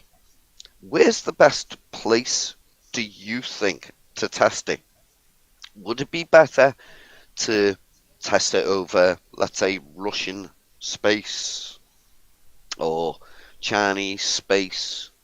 Or would you be better to test it over your own airspace so that if something fucks up with it, where I get you. It doesn't fall into the hands of the enemy then. Yeah. And so that if, I mean, you know, the American forces, they've got some great shit. They're using great technology, like many other countries are. But if their own radars and stuff like that can't say, oh look, it's a fucking drone, then you've got the answers to that test flight. And if something screws up and the drone falls out of the air and ends up plopping down in the ocean, then you can get your armed forces to gather it up, it's going to be much and you easier can to cover it up. Listen, guys, you didn't see that. Shut the fuck up. Say nothing. It was a secret test flight. If you say anything, you go on away for 40 years. Agreed. I'll be quite honest with you now. I'll come clean. I'm absolutely effing sick of this Nimitz incident. You'd think it was the only UFO event in history, the way people are talking about it. I've seen cases from the 40s and the 50s that I'm far more convinced is alien visitation than the Nimitz encounters. Having said that, I can't explain what the pilot's seen. I can't explain the radar data, because if it really did drop down from 28,000 feet to 50 feet over the water in 0.78 of a second, as the claims go, then that craft should have just broken up into pieces, whether it was manned or not. That is making the presumption now of what we know. You've got to remember, they always say that the military places are 40 to 50 years ahead. You got to remember, over 100 years ago, we'd barely flown, and now look at what we're able to do. Yeah, sure. We're able to go to other planets. We've got intercontinental ballistic missiles. We've got fucking lasers. We've got Velcro. You know? Yeah, okay, but I've still got one problem with all this. We're still using fossil fuels. Now, either we've made a huge breakthrough in physics and no one's telling us, or there's a new kid on the block, or not so new kid on the block. And okay, you could probably surmise in this day and age that they've found some other type of propulsion. But if you go back to the 40s and the 50s, well, we were still struggling to break the sound barrier. No, I don't think this is all man-made equipment, man-made tech. And, you know, you say 40, 50 years ahead. I've never known any aircraft that's been more than 10 years in development before it's been in the public domain. Well, the SR-71 was 8 made. years. That was made way back. And I mean, it took them 18 months to have 3 working planes. Yeah. I mean, that was an actual marvel of technology, because they didn't have to just make the plane. They had to make an exterior, which is basically what's on the space shuttle, because of the heat that was built up. They had to create a new type of fuel to go in the tanks to fuel this thing, because ordinary fuel, because of the heat buildup, would explode in the tanks. Yeah. There were so many leaps there, but it would not surprise me if we were to find out at some point in the future that they have made a jump in technology or science or whatever, let's say, elements they're using, like 115, if you're thinking about Bob Lazar. Oh, you know, for God's sakes, that guy is so full of shit, it's unbelievable. Well, Element 115, it's got a half-life of milliseconds. You can't use that as an energy source. Well, I wouldn't like to say you can't, but well, it would not surprise me if they haven't discovered a better technology or a better way of doing things now, not necessarily taken from alien craft, but just an advancement in the way they're doing shit. It wouldn't surprise me, mate.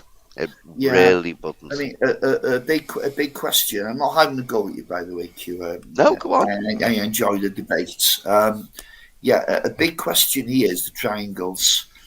Now, if they turn out to be man-made, then I think we can fairly safely say we have made that breakthrough in technology, because those things are doing some really, really strange stuff. I was talking to a girl recently. I've got a Facebook group, Anglesey and North Wales UFO group, and I was talking to a girl. I took her testimony, and she said she's seen this triangle. It was daylight as well, and she said she could see it. She could see the outline of it, but she could actually see through it. It was kind of transparent. translucent. So that almost sounds like a cloaking device gone wrong, or just not quite effective enough. That's one of the observables. Yeah, sure, low visibility. And then the only problem with the triangles I have that I've actually found some cases that one goes back to 1952. Can be tracked anti-gravity? Then no, I don't think so. I mean, these things have no visible means of propulsion. I mean, I don't know what's going on with them, but they suddenly became more prevalent in the early 80s, and since then we've had the continuation of sightings, some of them on my own doorstep. So I don't know what's going on with those triangles. I think some of them are ours and some of them are theirs. That's my personal opinion. But there was one filmed over Scotland, and it was clear evidence of an exhaust trail. You know, it had it was a typical vapor trail that's left by any jet engine. That wasn't particularly advanced, but it was a triangle. That was another thing that got me with an interview that Lue did. It wasn't with the Washington Post. It was with... Oh, shit. I brought it up in my last video, and I put a link to it.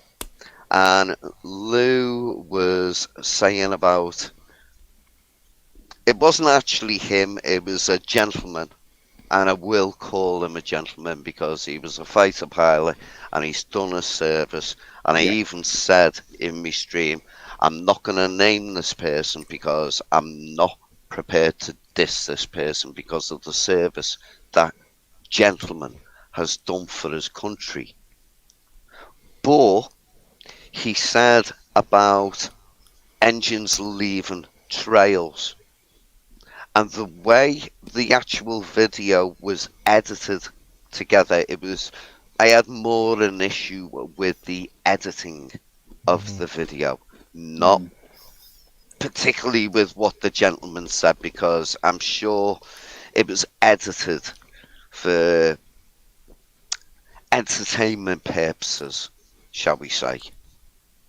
But it was implied that all aircraft leave trails. When you're watching an aircraft on flare, that they all leave trails. And that's completely incorrect. In actual fact, the majority of them don't. It's only depending on air temperatures, all of that crap. Yeah, I get you, but now that's kind of a different argument, isn't it? You know, I think that the crux of the matter here is, have we found a new propulsion system or not? I'm not convinced that we've found that. We're still sending, you know, man to the space station, dumb old chemical firework. It's how we sent man to the moon. We don't seem to have progressed at all, unless there's some kind of breakaway civilization that's flying these things about, and I find that total conspiracy bullshit. Personally, I don't know what's going on, but there's craft flying in our airspace that we simply can't explain. I don't think it's some kind of TRPB that sits on some kind of recharging platform. I don't. I could be wrong. I could be wrong. They go back too far. You think about it now. Edgar Fucci and his TRPB. We're going back now a couple of decades, aren't we? And there's still no sign of his craft showing the light of day. Maybe in 10 years we'll find out about it. 10 years. Well, we've been waiting a long time. I mean, I came across one account in the 60s, which was a spitting image. 1965 in the UK, there was a spitting image of what people are describing today. Oh, don't get me wrong, Rob. Oh no, I know you're not There, pissing the whole there thing. are amazing things. The problem is what we need to do in this community is when we get the people who talk crap, and you know the channels I'm talking about, Oh God. they need to be called out Yes. when they're making up their fantastic stories to keep their channel the top UFO channel that's on YouTube. We need to keep calling them out, just like Paul does all the friggin' time, and people like yourself. We need to get rid of all the bull so that we're just left with. Oh, that sounds like utopia. We just need to be left with the genuine stuff, whether it be a misidentification. I don't have an issue with anybody that misidentifies something. I don't have an issue with them.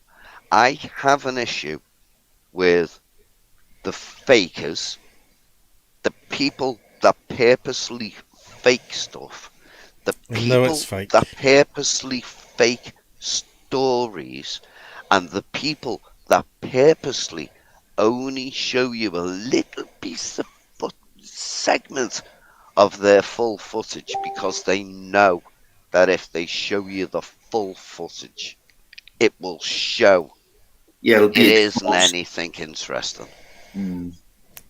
But you also, how about people that know it's fake and promote it?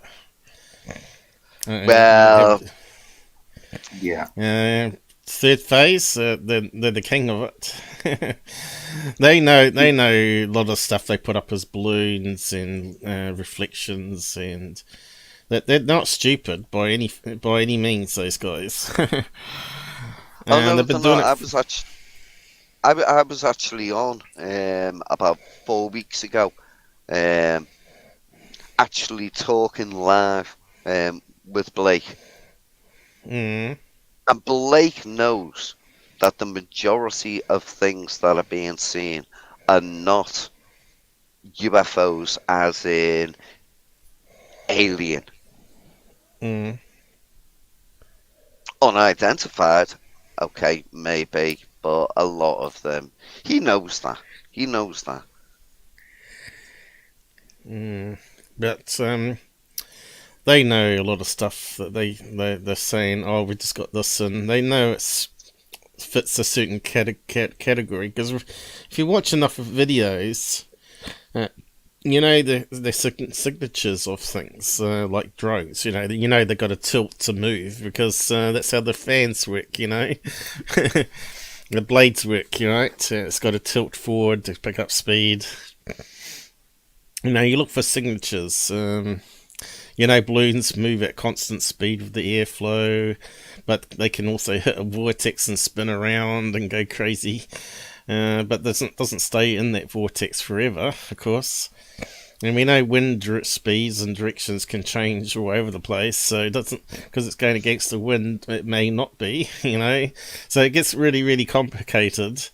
But there are certain things that are fairly obvious. Hot air balloons, Mexico, the stuff they're putting up in Mexico with the planes going into the volcano, I mean, the UFOs going into the volcano when it's actually planes just flying past horizontally, and it looks like they're going down vertically. They know all that. They know all that's bullshit that they're promoting because there's money in it, And Well, we had that UFO going around the Las Palmas freaking eruption recently. Was it a drone? Was that the one that was the drone, wasn't it? Yeah, it was the drone. Yeah. I think UFOs of Interest actually got in touch with the television channel. And they said straight off, yeah, it was them. It was that's a right. drone. I think I showed a UFO Interest thing on it when I debunked it. But But you can guarantee certain channels will use that and will have already used it Yeah. to imply that there's something more than maybe there is with that specific incident. Yeah, when they switch to the sun thing next, where a UFO is sucking energy from the sun, you know what their game is. You know, they've gone from volcano, because this is what the cousins do, and they switch from the volcano ones and they switch to the sun ones. And Tyler is good for doing that too. You know how he mixes and matches all his different images, even if they're CGI or fake, to tell a good story, right? Especially the And he tells TR3B some one. fantastic stories. Yeah, he's this good script writer. I could see why he wanted to get into the movie industry, because he's good at that sort of stuff. You know, he's good at creating a script, because he did all those faker ones, right? Where he wrote pages and pages of script and just read it out, right? He did a brilliant job, you know, of the Bob Lazar guy, the very first one he did, which we call the Area 51 dude. And then he did Dr. Norton's Dr. Norton one. Also was a pretty good script. And then he did Mr. Ken, which is where he got caught out big time, which was his worst ever thing he did, and really bad script as well. he slammed it together and he got caught out. And along came Paul and said, "Oh, right, if he's done that, has he done any more? Let's go searching." And of course I find them and put it out and say, "Well, look at this. It's not. These ones are out too, and they're not on April Fool's Day either." You know, he was telling people that he did it as a practical joke. You know, the ones that sort of and they believed him. Because they come back to me saying, "Oh, yeah, so he's already explained it. He said it's April Fool joke." And I said, "No, it's not. I can prove that they uploaded it. It was in December." They won't listen, though. That's the problem with Tyler fans. They get all angry. I remember, you know, John, he's been on the side chat. He got angry at me too. He was angry at me at first. How dare you say that about Tyler? And then he started actually watching my stuff. And then he realised, damn, Paul, the guy's right. And I've been conned by this guy. You know, he was paying him every month like $30. So yeah, when I come along, ouch. Yeah, and he's been paying it. I'll be right back in a second, gentlemen. Yeah, sure. Right. Yeah, okay. But you know something, Paul. Not many people will do what John did. They won't. They can never. Once they commit themselves to something, and they've got that belief system. Tyler was maybe his hero. Oh God, what a hero to have! Yeah. It's hard to go back. It's hard to take that backwards. Yeah. But John was so embarrassed because he used to promote Tyler to all his family and friends, and a lot of them are PhD or degree holders or have good jobs, you know. He sent one to a Metro person, you know, that does the weather and analysing the weather. He sent the fear-mongering one where the world was going to end and all that, and asteroids going to impact us, to his relative that worked in the weather board or whatever you call it, and he never got a reply back. And now he feels so stupid that he got conned by Tyler and his fear-mongering and talking about what do you call it, weather control, HAP and all that sort of stuff. But you know, it's hard for me to comprehend what's in the head. Comprehend what makes somebody believe in that kind of thing. Is it a passion to believe? But when I seriously, I think it's because a lot of them get to see a certain documentary that they find very convincing, because it's got backs up all the claims, you know, or has eyewitness accounts that also talk about headaches and all this sort of stuff, and to them it becomes like reality. And then you realise, oh, right, were they actually real people? Were they real people were they actors? You know, you don't sort of question it. A lot of people don't question when they watch a documentary. So you always got to fact check stuff to make sure other places are saying the same thing before accepting it as proof. But we know HARP does modifies the ionosphere, which we know allows radio communication to bounce off it a lot better. And of course, we know why the government was interested in that, because they wanted to talk to the submarines through low frequencies, as well as other methods. They wanted to try and get better communication to the submarines worldwide, right? To nuclear submarines. So it makes sense. But weather modification, I don't think so, because you're talking about weather at a really low level, right? Even though it's heating up the atmosphere at the very top. So they claim, well, it's actually ionizing it, you know, stripping electrons from it. It's not going to affect the weather at a lower altitude downwards. Well, there's no proof of it anyway.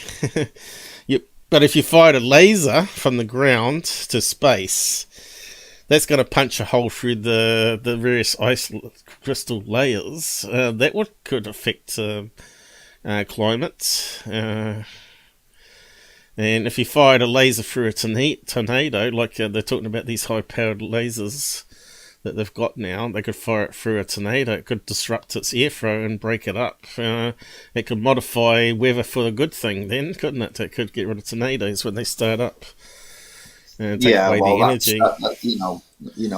That's science. Yeah, but weather modification is not all a bad thing, is what I'm saying. It really should be studied. It should really, because we want to stop cyclones, we want to stop tornadoes killing people. I think it's being studied, Paul. Yeah, of course it is. But that's why the people believe in the HARP, because they know it must be studied, because they want to stop the other bad stuff. But do the government or the military militarize it to be a weapon? And of course, obviously, the answer is probably going to be a yes.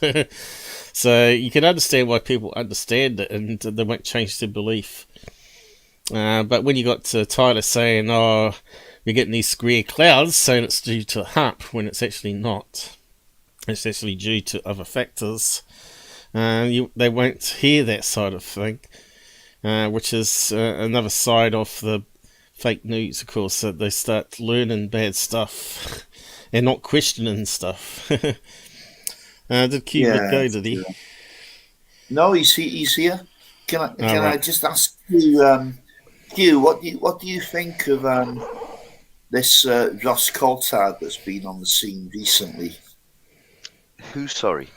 Ross Coulthard, an Australian guy. He's a journalist.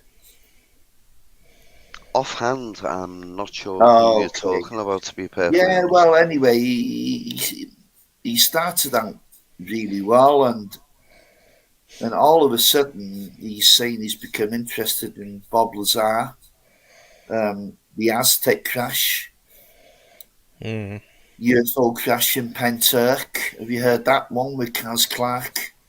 Oh my God, man, he's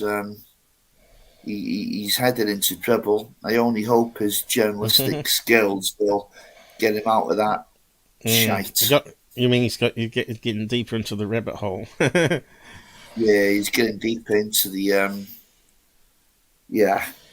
But we've all been there though. We've all been in that rabbit hole and realised and sort of brought ourselves back out of it too. Yeah. As long as you don't go too deep, otherwise it's a hell of a job to turn back. As long as you don't come out fully out the rabbit hole, you mean end up being like a Mick West. Don't do the Yeah. But yeah, it just annoys me that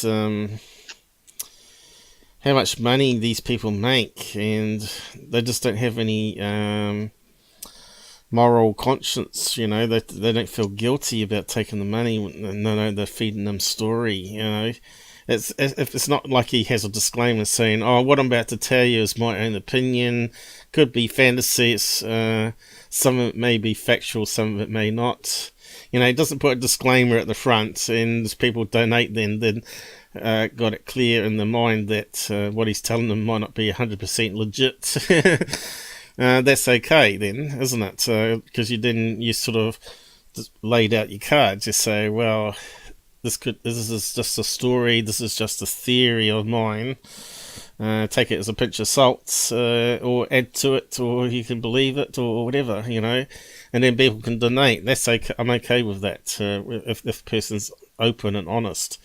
But he's not. You know, he hasn't even come out clean about why he disappeared off the internet, for God's sake.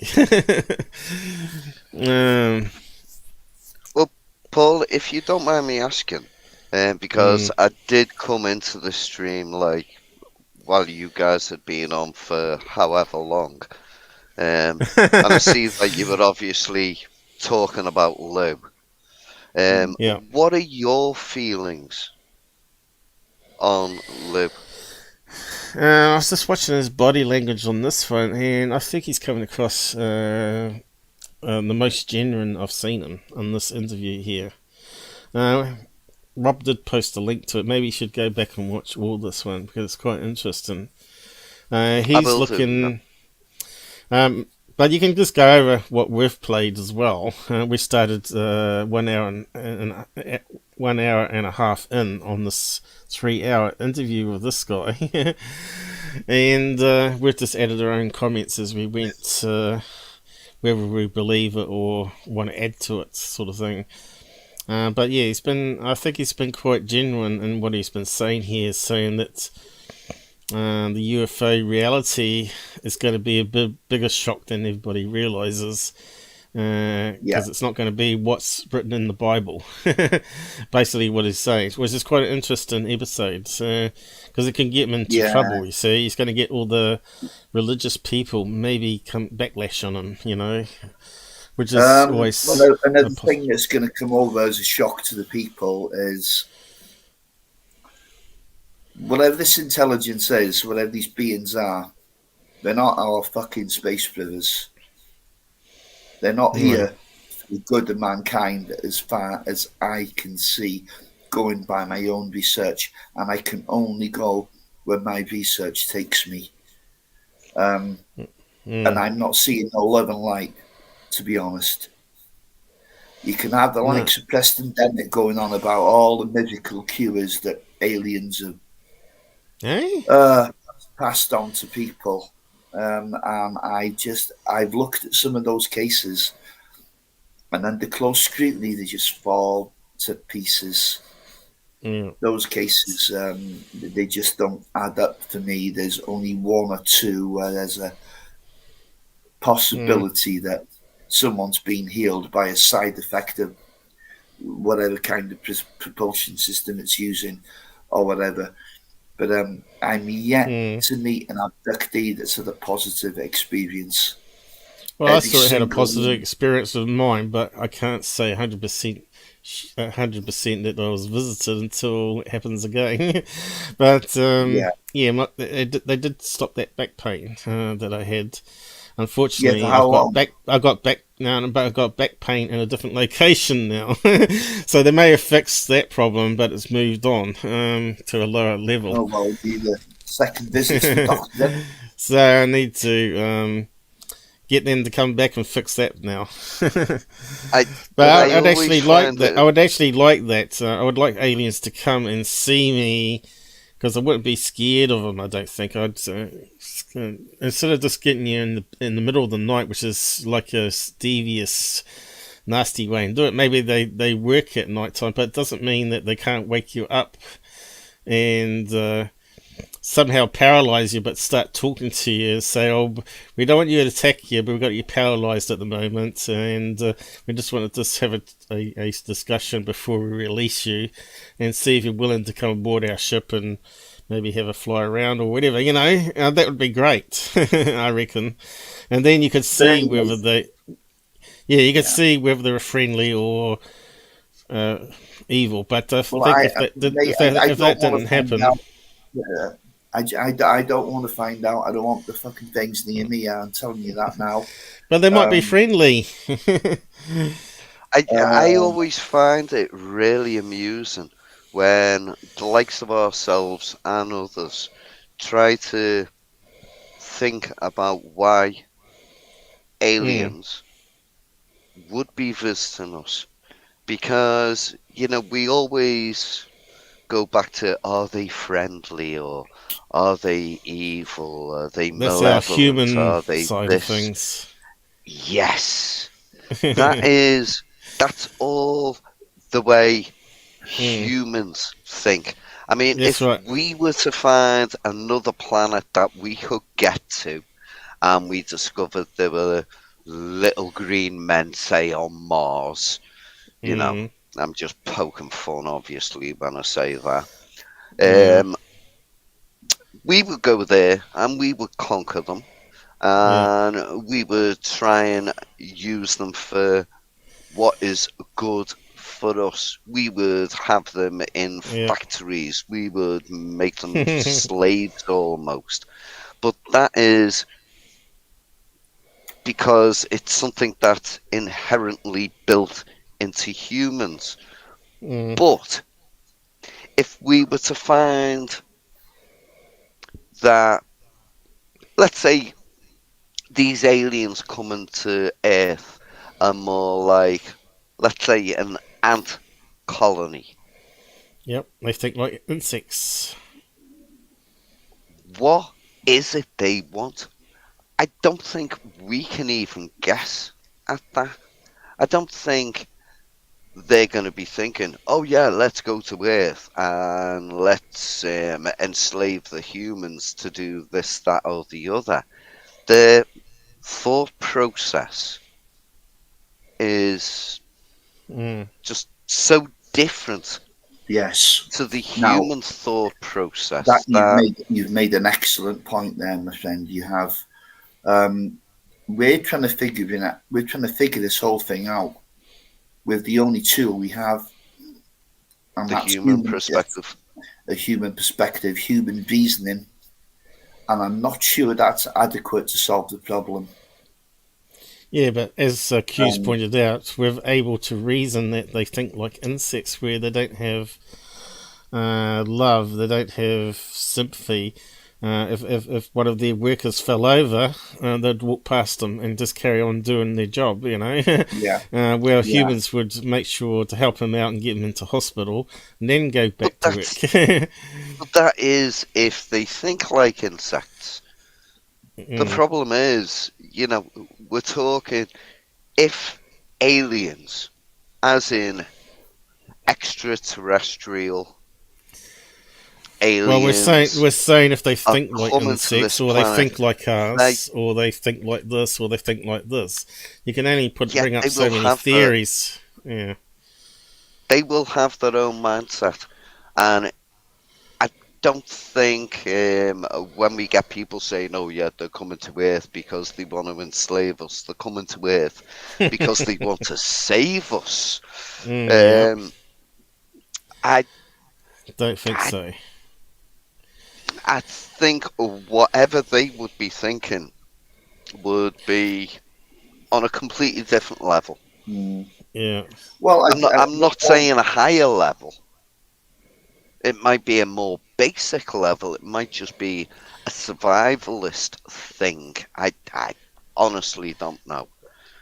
But maybe I do find we it exist amusing. because of them is the other question. We exist because of them, and of course they're just keeping an eye on their experiment, because we're an experiment. Well, do either of you have thoughts on the old? And I know there's a lot of bullshit mixed in with this, but how do you feel about the ancient alien theory where aliens have been here? Because there is, to be fair, a lot of very interesting stuff. Yes. How do you feel about that? Because I'm honestly, this is another one. Like I always say, I Mhm. fully believe there are aliens in the universe. Whether they have been here, that's kind of where I'm stuck. But when you look at some of the Mhm. ancient alien ideas, some of it is quite enticing. Yeah, let me take that. Yeah. Have you ever researched the Sumerian text at all, Q? I haven't researched the texts, but I do know a little bit about the Sumerians, but Yeah, only a yeah, little yeah. bit. I think there's fairly compelling evidence there that we've been visited a long, long time ago. The whole thing, they called it the Sumerian problem, didn't they? Because they couldn't really understand where these people came from. And they talk about the Anunnaki and all that stuff, but there seems to be something to it. I mean, the texts aren't like the Bible; they're more like historical kind of records, and it's really interesting. But I'm absolutely convinced we've been cohabiting with another intelligence since at least thousands of years. And another thing I'll say, since we dropped that bomb, there was a huge escalation in sightings, and there's clear evidence they're interested in our nuclear weapons, not just ours, but Russia's and China's. And there's even been cases. There was one good case from Pakistan, but the details were a little bit vague, where they've tampered with nuclear weapons, usually sending them offline, as in the famous Maelstrom case in 1967.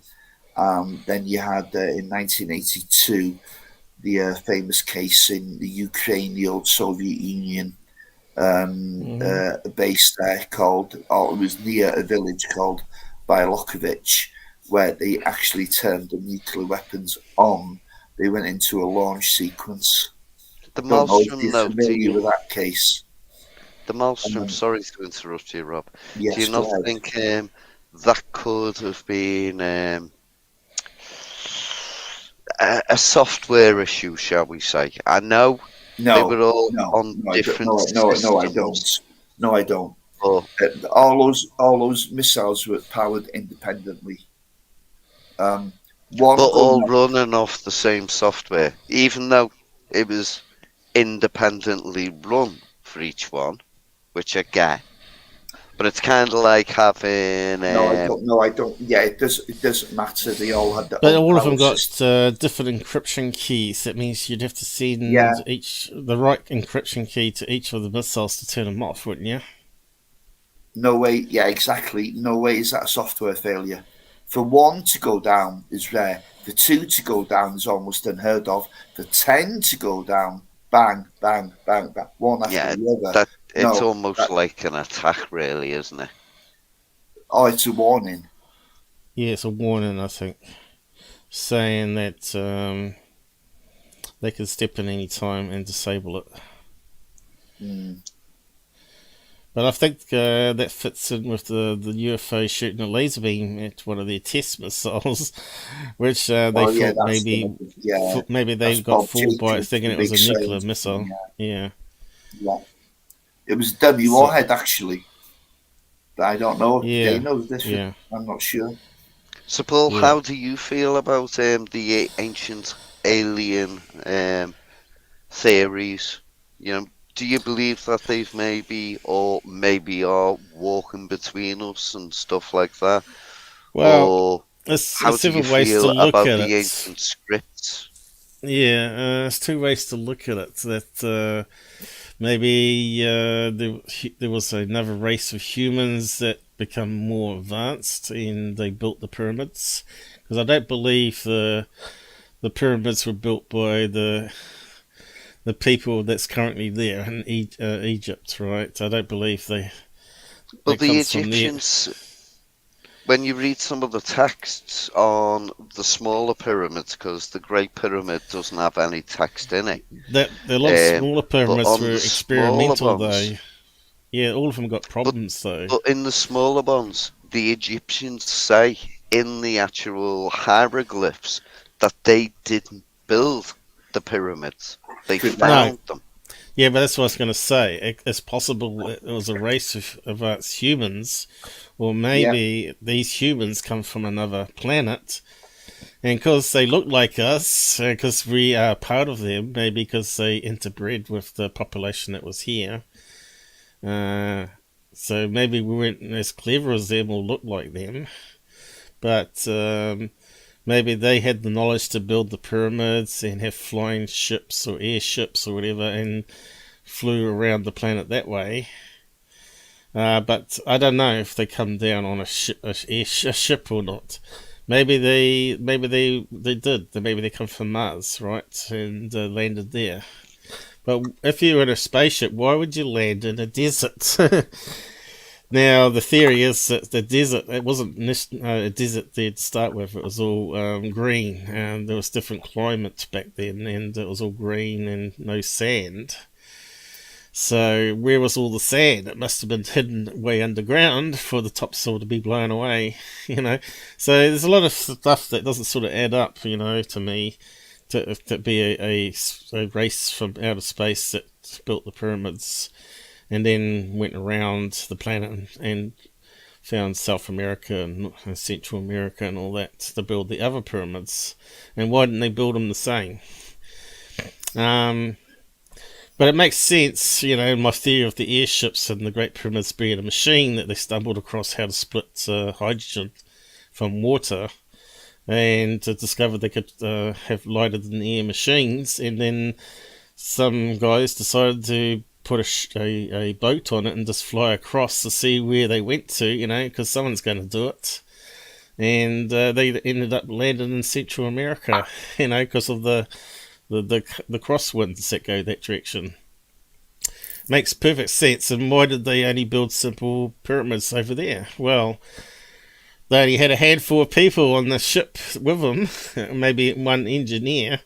They could only build the simple stepstones that they had as base ones in Egypt, because they got a lot of those simple... Paul, there's clear evidence that pyramids were built with stone hammers, for God's sake. So with an alien one. Yeah, that's what I'm saying. That's what I'm saying, though. That's what I'm saying. They took one Egyptian engineer with them. My question is, where did the geometry, where did the intelligence come from to build a kind of a structure like that?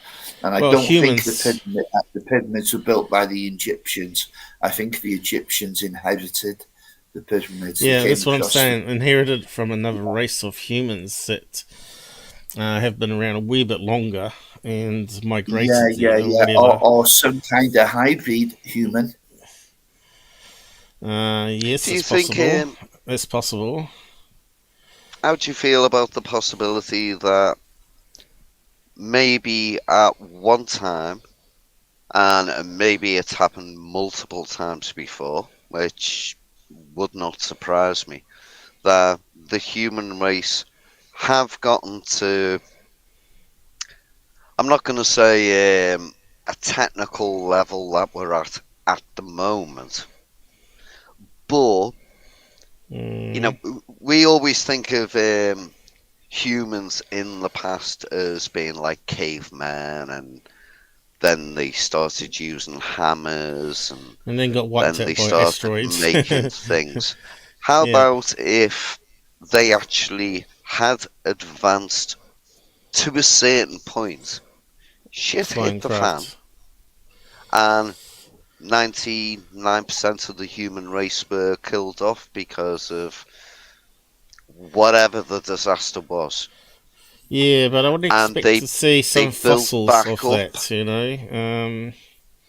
I would have expected them to find something by now that would prove that, you know, like find a human with a dinosaur next to him, which they claim they have, but also then find some sort of high technology in their hand, you know, like maybe a simple crescent would do the job, you know. That would be higher technology than Stone Age, right?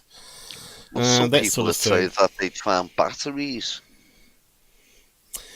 Yeah, but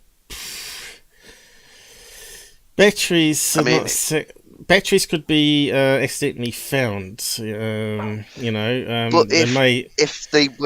if they were making batteries, then what the hell were they using them for? No, Because but they could, just think about a battery. How easy it would be to figure out a battery.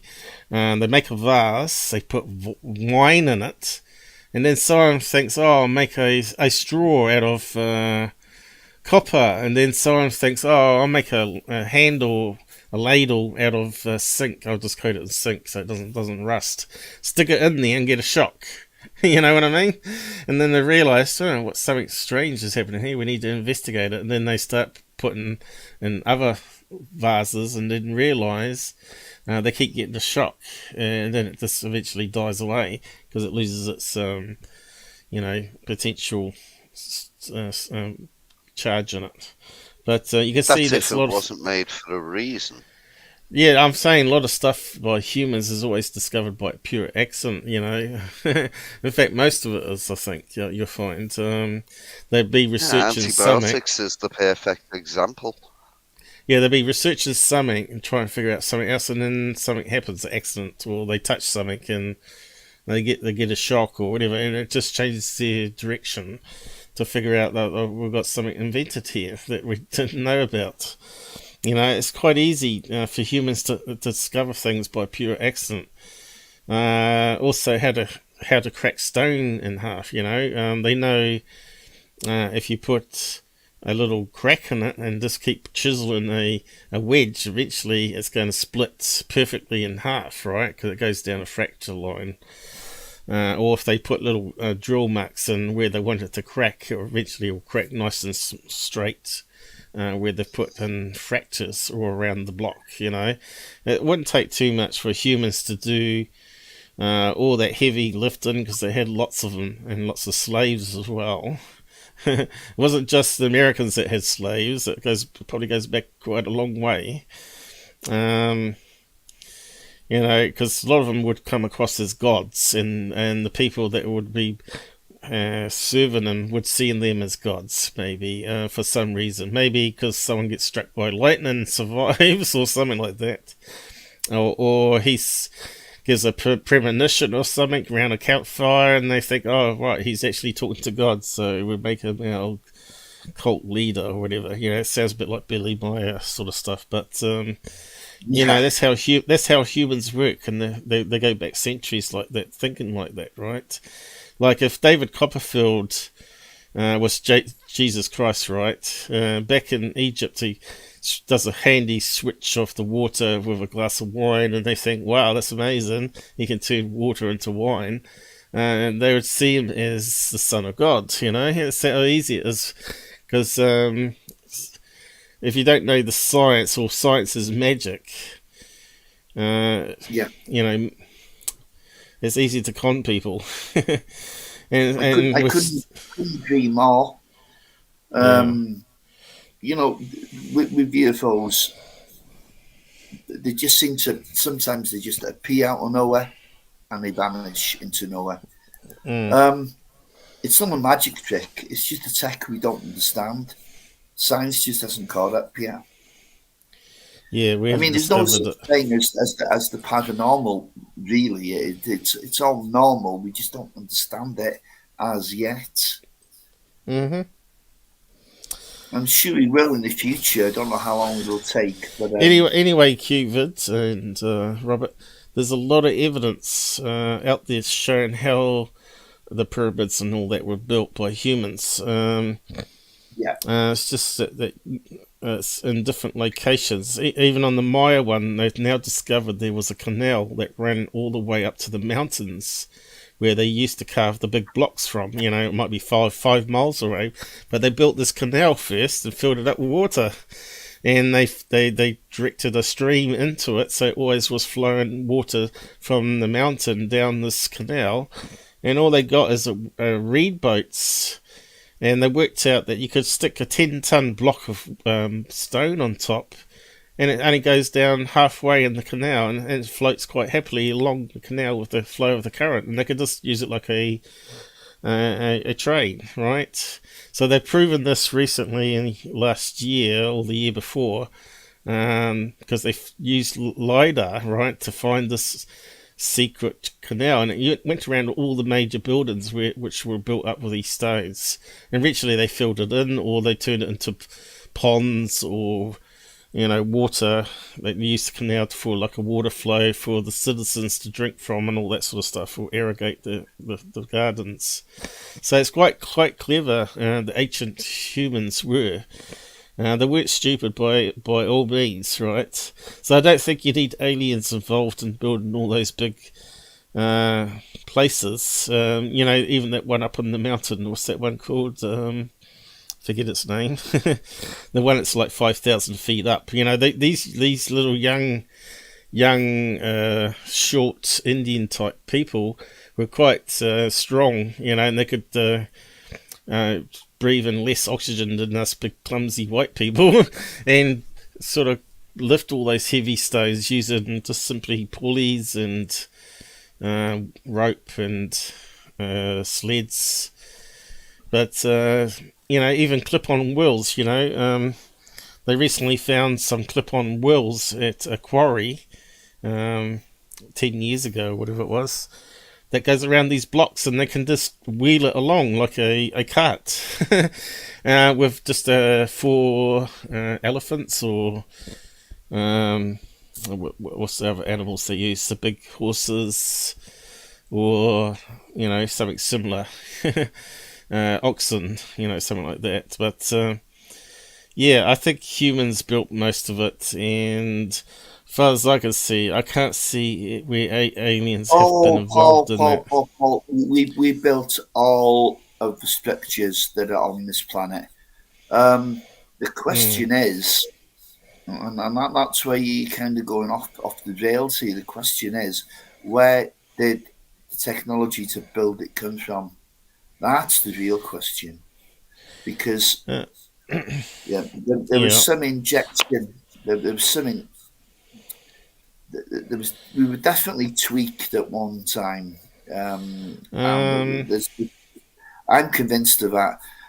There's been civilizations that were far more advanced than, let's put it this way, the medieval civilizations. Well, let's say that you're an ancient engineer, right? And the priest come to you and said, "Oh, how are we going to move this 10-ton block?" And so, as an engineer, you get to work. You start thinking, "Oh well, let's see if we can roll it onto wood." And no, Paul, you're still talking very human-like stuff now. But you're talking about the structures being built by humans, right? No, I'm you're saying they received. You're asking where they received their knowledge from. Well, this engineer worked it out. Stuff, Paul. It doesn't make sense. We shouldn't have had that kind of knowledge back then, because it's at some stage it got lost again. Yeah, but it doesn't take much. Like they may have had a C-19 virus that wiped out all the engineers and people that knew how to build stuff. It's like us. If Taiwan was the only chip factory in the world, which thank God it's not, and China took it over, then we started a war and it all got bombed, and all the people that knew how to run the factory are all dead, and the people that knew how to build the factory and the machines to actually make the chips are all dead, and it's not actually written down in books, the latest technology. We might have to roll back to DX66's technology again and start over again. It depends, so I wouldn't know how to build the chips and how to build the machines to make the chips. I'm pretty sure you wouldn't, and qqqvid wouldn't. No. But there's going to be some really clever people out there that knows how it all works and how to build the tools to actually build the factories in the first place. So it's going to be like tens of thousands of human minds in one piece of technology. Like LCD screen is going to be tens of thousands of minds, right? Just to get to that stage. And then we just take it for granted now. And we assume that people know how to keep making it. But, we get an asteroid and 90% of the population is lost, and that 90% of the people that knew how to run it all. So we're back to square one again. Well, one thing I Yeah. think we would all have to agree with is Egyptologists have got it wrong, because some of them said it took 10 years to build the Great Pyramid. Some of them said it took 30 years. So they decided to settle on 20 years. Now, they reckon that there's over 2,250,000 blocks, which I don't believe. I don't believe that. But I'll go into that in a second. Which would mean that if they did it over a 20-year period, they basically placed one block less than every 3 minutes. I don't believe that is humanly possible. The thing with the Great Pyramid is, if you watch any video from anybody when they walk into the Great Pyramid, as they walk in, it's blocks.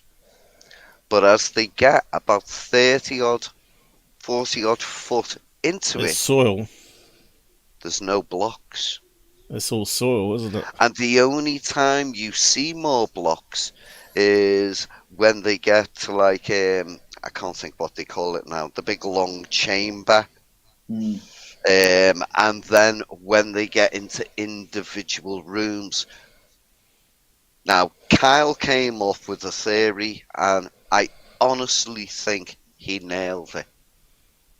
He believes that what they basically did was they mined a mountain, and they put blocks around it, and they put blocks inside to basically make certain rooms pretty, shall we say, for choice of words, which would cut down the amount of blocks. Have you seen Ancient Aliens Debunked? They got a good section there how the Great Pyramids was built, and they talk about why that big chamber was so big, and basically they show you how they used it as a counterweight once they got up to halfway to lift all the rest of the blocks up to it. And it was actually the what do you call that that hallway? Anyway, the hallway was actually part of the crane, and that's why they got big granite blocks there, because it needed a huge counterweight to be able to lift up those big blocks that they put further up. Although what you're saying there about using a mountain, I'm pretty sure they probably used a mound of dirt for the base, you know. They would have compacted it and stuff, but would have saved having to build so many blocks, right? It would have made sense that if you can get a chunk of rock that's not sand, because it's sandstone they used, right? Then it will save a lot of building time if you can use part of that, which is part of the structure strength. Sure enough, I would believe that. But there's also a channel that goes way below the base of the Great Pyramid, and it's actually got water underneath there. So, and they haven't never figured out what that water and why that was built, and why was it needed.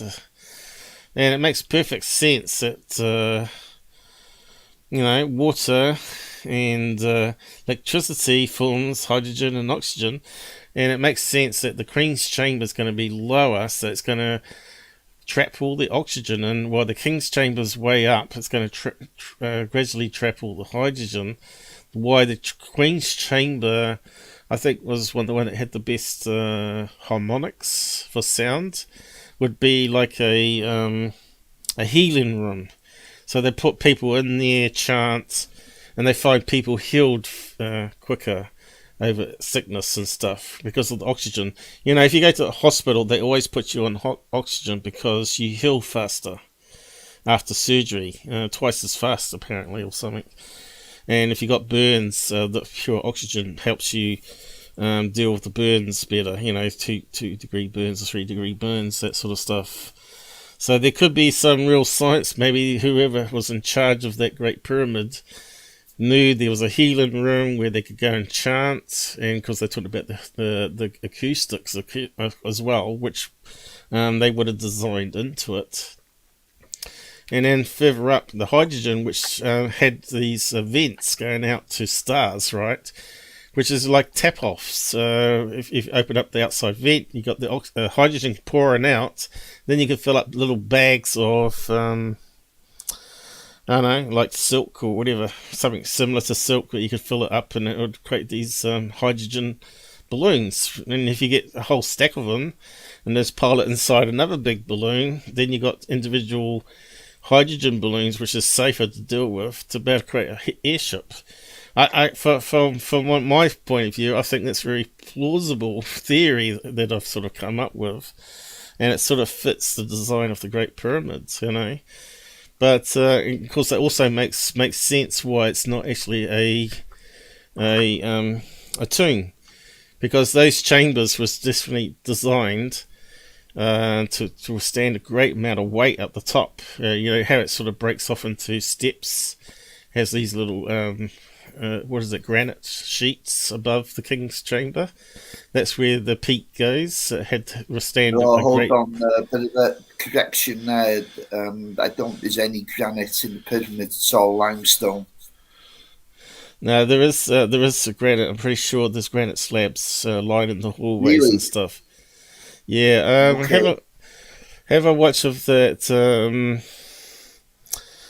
Ancient Aliens Debunked. He's got a section there of about 40 minutes long of how the Great Pyramid was built using the counterweight of the Great Hall, I think they call it, or something like that, and why it had to be so big. And it also talks about these little holes which have only just been talked about recently on the outside of the pyramids. You know how people are not allowed to climb it and do experiments and all that sort of stuff. It's really clamped down. But there's actually holes where they believe the cranes, part of the crane system was hooked into, and they could slide the blocks down these little vents or whatever it is to the inside, and they just stacked them up. But one every 3 minutes, I have to agree with you, qqqvid. It does seem a bit far-fetched. So I reckon there's no timeline how long that pyramid took. It could have been 100 years even, right? People are just guessing on the timeline. But it doesn't mean that it couldn't have been built by humans. It just would have just taken a lot of labour. And they know there's a lot of slave labour as well as engineers that were really well fed, because they found their bodies around the pyramids where they got actually back problems, you know, where the joints are worn out and all that sort of stuff from heavy lifting. Plus, they also found out what they were eating was well. Yeah, hold on a minute. How did they establish that? Are they carbon dated the skeletons? Yeah, they did. Yeah. And the food, they were given the highest quality food of that time, like fish and corn and what's the other stuff? They used to grow, you know how that the thing that looks like a light bulb. What's that called? It's called it's called like a swede that grows in waterways. What's that called? Turnip. No, it's like a black melon, sort of a black pumpkin sort of thing. Anyway, everyone's saying it's the iris of a flower, the light bulb, and all that. And actually, if you look at it, it actually looks like one of these pumpkins. Yeah, a bit like that. I'm not sure if that's the name of it. But anyway, they're mostly eating those. They used to grow lots of those, and that was like one of their stable thing. A bit like rice was for South Americans. Not rice, maize, which is corn, was for South Americans. But I'm pretty sure... Wasn't there corn and stuff also found in the pyramids, which kind of suggests maybe there was a link to South America, to Egypt? There's all sorts of things that we don't know about that's sort of been, suppressed by people that don't want to believe into a bigger theory about how the pyramids were made and whether the Egyptians actually were traders worldwide using airships or whatever high technology they had. But aliens from outer space, I don't think so. But that doesn't mean there wasn't another race of people million years ago. And if the Earth was turned into like a big, volcanic lava flow, from a big impact, the surface, the crust of the Earth probably would be all molten all the way around. There's not going to be any evidence of civilization, houses, or anything like that left. It's all going to be melted, right? So that would explain why we can't find any evidence that there may have been ancient humans or aliens already on the planet that suddenly got wiped out by something unexpectedly. So we can never ever rule it out completely, and it's always going to be part of the fantasy. It's always going to be part of sci-fi's, and it's a good theory a fantasy to have. It's like that remote viewing one. I thought that was a really good story they come up with where they did the Atlantis one, and they were talking about that they were remote viewing the spots in the ocean off Pacific. I'm not sure if it was part of New Zealand or not. It might have been part of New Zealand. And there's this location they said is actually still evidence down there of a past advanced humans, which was called Atlantis. And they're sort of talking about this UFO that was hovering above the islands there before their eruption or whatever happened. But they went on with other people, and eventually they were talking about drilling down to the Earth's core. And I thought, well, actually, that actually makes kind of sense, because humans are trying to do that even now, but they find the drill bit vaporizes once it gets down to 8 miles because it gets very hot. And we got no technology that can go any further than that. But if you drilled right down to the core, how would you stop that pressure of all the weight of the Earth and the core, molten core, shooting up that hole and spitting it out into the atmosphere? You'd have to have the technology to block that pressure in. And why would they be drilling to the centre of the Earth anyway? Well, to tap into energy, right? It's free energy. If you could tap into the core and then just redirect the flow of lava anywhere in the world you wanted to, or back into the sea or whatever, you would have hot steam that drive turbines that gives you power for nothing, right? That's basically what they do in Sweden, Finland, and Iceland, isn't it? They use a lot of thermals that already got to the same steam pressure they're after, and they just tap into it. But they also have been trying to drill down further and realised they can't because of the pressures. You could probably find some science papers on it, what they've been trying to do to try and tap into more thermal energy. But and in the process they found that there's a lot of carbon that's sort of been locked into ice in the drill samples they take. So they realised that the Earth had a lot of carbon in the atmosphere when the dinosaurs were around and all that sort of stuff. So again, sort of puts a little doubt on climate change, that the Earth goes into cycles where it gets really hotter and gets more carbon in the atmosphere, then that gets absorbed or whatever and goes around again. So we don't know the true mathematics involved with climate change. We know climate changes all the time because we got summer and winter happening worldwide, and we get floods and sometimes super heat waves and all that sort of stuff. So climate is always changing, but the only thing that humans can change is pollution. We can stop polluting the water, we can stop cutting down all the trees and all that sort of stupidness that's going on, and we can stop burning lots of fires, which is polluting the atmosphere. But is it going to control the climate the way we think? It may not. It may actually go worse, is what I'm saying. Just look at the climate this year. As soon as they had the lockdown, no planes in the sky, hardly any planes in the sky, hardly any cars on the road. So what happened? Suddenly Europe had a heat wave, correct? And then you had floods straight after. heat wave, floods, and we reduced pollution the year before. We had hardly any planes in the sky. We had hardly any cars and trucks on the road.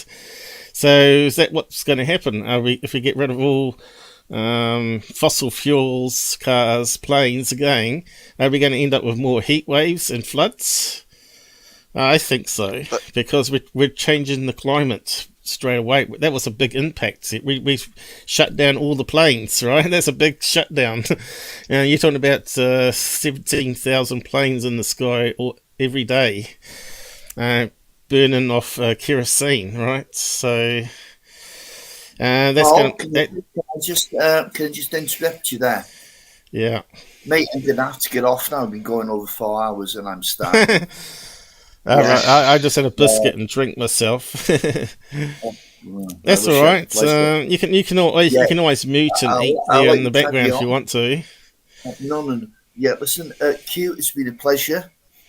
Hopefully catch you again. And till the next time. Take care now. See you later, Paul. Thanks. Good one, mate. Okay, mate. If you gotta go, you gotta go. Yeah, so what I'm saying is just keep an eye on that. See, I see these things. So I keep an eye on everything and see patterns and things. And yeah, I saw all these floods and saw the heat wave happening. And of course, planes create a lot of contrails, as you know, and also a bit of pollution, which acts as a barrier to the sun, right? So if the sun is bouncing most of its heat off these contrails of the plane back into space, it's not going to heat up our planet, right? So when they're gone, our planet's going to get warmer because the pollution is less. So now the sun rays are getting further down to the land mass and heating it up in the daytime, and which is causing more evaporation. It's creating the sea temperatures to go up and evaporate, and then you're going to get the floods, right? Because you've got more water vapor in the air currents. It's got to go somewhere. Whatever goes up, it's got to come down. So that's the cycle, you know. And humans, in that respect, have shown that they are impacting on the climate. But is it in a negative way? No, actually, it's actually kept it stable because we reduced some of the heat that's coming through the ozone and all that other stuff that's being destroyed. So there's a balancing act. Anyway, that's just what I've noticed anyway, and that's why I disagree with lots of the climate change propaganda that goes on. But I've sort of justified why I believe that. And there was a BBC thing 10 years ago that called global dimming. They said with more pollution, the light coming to the ground is getting less and less. And they did some tests in Australia where it's sunny, of course, and proved there was a global dimming happening there and in other countries. And they said if we cut down pollution, then the light will be greater and the heat will be greater. And it said it will have the inverse effect of what we think. And I thought, wow, that's just amazing. I never thought about that before, that pollution could actually be bouncing radiation back out into space, heat radiation. Makes perfect sense, you know. And it's like in New Zealand, we see it all the time. We get the cloud that just comes in, and it's freezing cold, you know, until the cloud breaks open, and then suddenly there's a great heat of warmth that comes from the sun, and we can notice it on our island here because it's big enough. How impact the big white cloud, as they call it, has on New Zealand or Christchurch climate anyway. But we do get a lot of heat waves here too. And I think it has been getting warmer slowly. But I actually like the warmth. I actually like it warmer like in Australia because it's more fun cooling off than it is trying to warm yourself up. Like freezing cold. Some people... The planet's gone through these changes forever. Before the Industrial Revolution and all of that crap. The planet has gone through hot and cold spots throughout. It's history. Exactly. Anyway. And we haven't got any data model for it. That's the problem. And yet we're trying to say we don't understand how climate change works still, and we don't. That's just bullshit propaganda being pushed by mainstream media as well as a lot of people in California and places like that. But I think people are mixing up that we can control pollution with climate. We can't control climate, but we can control pollution. But what I'm saying is we might find that if we clean up on pollution in the air, that it might have a reverse effect to what we think it is, right? It might, create more floods and heat waves worldwide. And it might melt, and in the process, it might melt more ice. Do the opposite to what you think. But just see if I'm going to be right. Now you've heard my theory on that. You can see if it's going to develop into more of that in the following years. But the problem with climate change, we know there's been a lot of people fiddling the data and changing things to make it fit their agenda, rather than just following the science. So if they followed the science, they'd say, oh, maybe we're not right here. And it's more complex than our models are saying, which is more the case. They might not be wrong, just ain't got enough data and mathematics or methods or models to predict it properly. But we're really good at predicting the weather, right? Your weather man's always pretty much dead on, I find, in New Zealand and Australia. How about UK? Is it generally spot on there? No. Is it all over the place? Over there, they're friggin' awful. They are. Like they could say on TV tonight that it's going to rain 3 p.m. And sure enough, 3 p.m. comes and it starts raining. That's how accurate they are in New Zealand. It's just amazing. So I just wonder if it was the same in the rest of the world. Have they got the climate, the weather patterns sorted out even up there? So they don't seem to do quite as well over there, to be perfectly honest. And I think it's because the C19 has changed that, because now you've got less pollution going in. It's going to change their climate models as well for weather prediction. Because it's all interlinked, you see. But I think New Zealand, for some reason, is not part of that same scenario at the moment, up on the top of the world. Down here, we seem to be more constant, I guess. Maybe because of the position on the Earth, I don't know.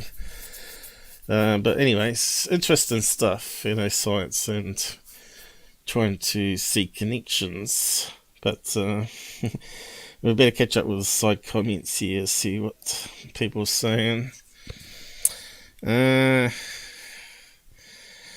Dan, it's too late. Humankind has destroyed the environment. And they've destroyed a lot of forests, but they haven't destroyed it all. It's just amazing how much forests there is around the world. New Zealand, if you come to New Zealand, if you went into the forest, it's a good chance you would never come back out of it. Because it's so dense and it's got pigs and things that can kill you. People don't think of a wild boar knocking you down and eating you, and no evidence of you being found again. But that's what does happen. I think it's again, it's got to be more trust. It's got to be more scientists, and it's got to be less liars and government corruption in this side of things to make it sort of work the way humans want it to work, I think. And it's still early days yet, but everyone's trying to say, well, we've got to rush it, we've got to stop doing this, we've got to stop doing that. So why don't they start with something simple? Start replacing cars with all electric. It's as simple as that.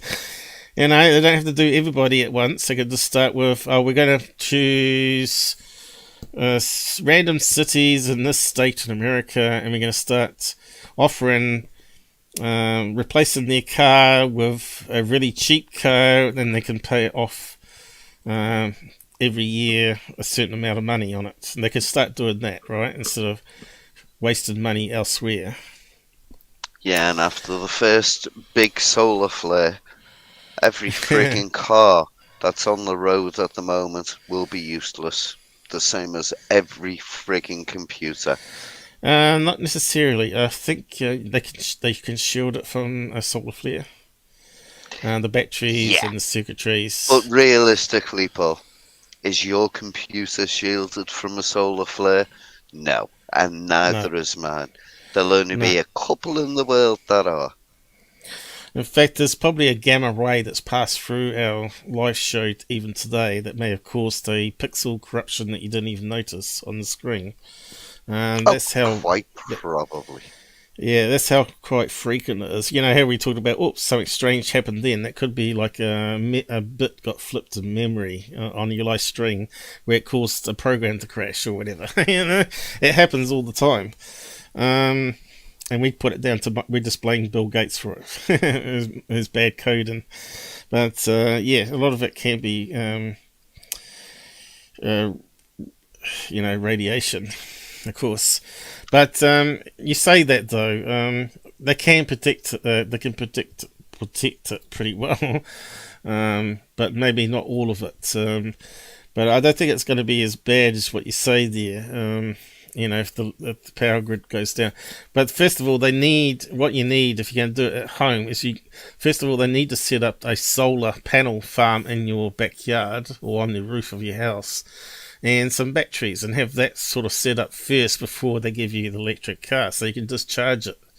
Because you don't want it on the grid. You don't want it on the nuclear power stations. You don't want it on coal power, right? But there's little things like that can start doing, right?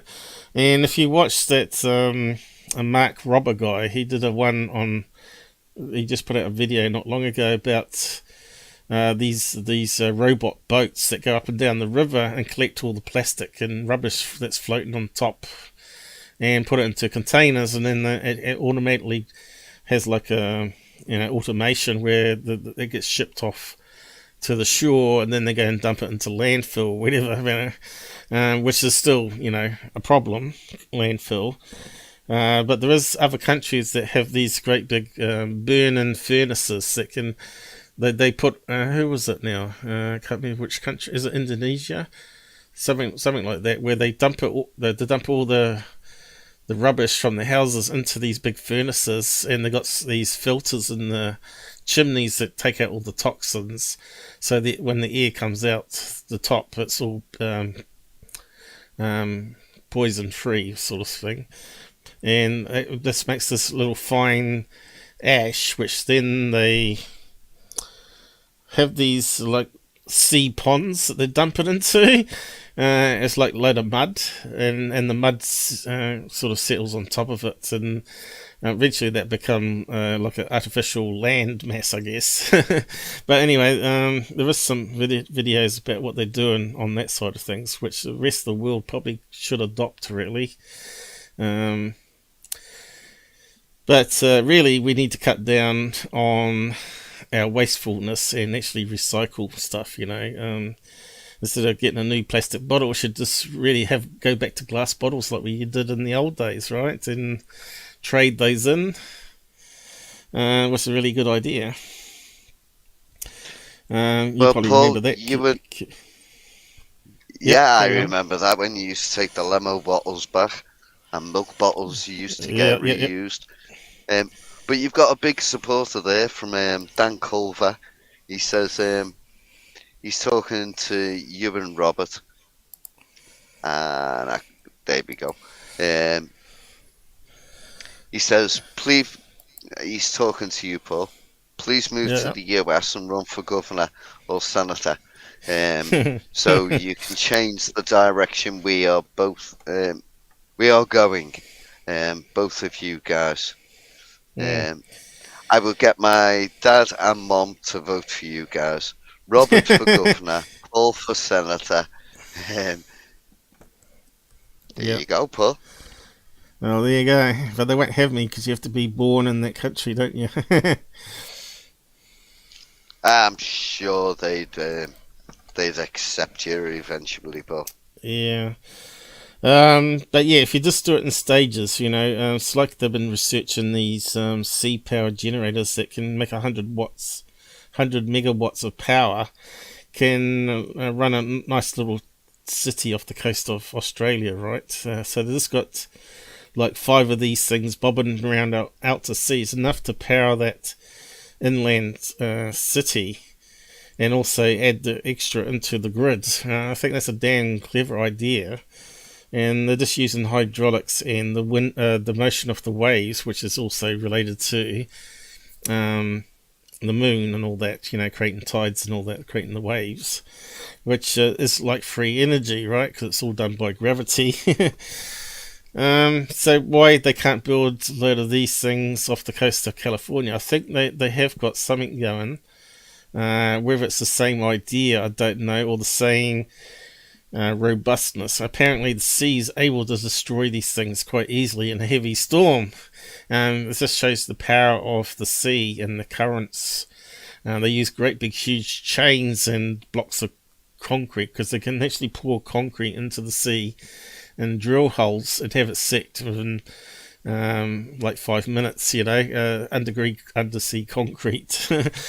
And they can still break the trains. So it just shows the power of storms that they can get off the coast of Australia.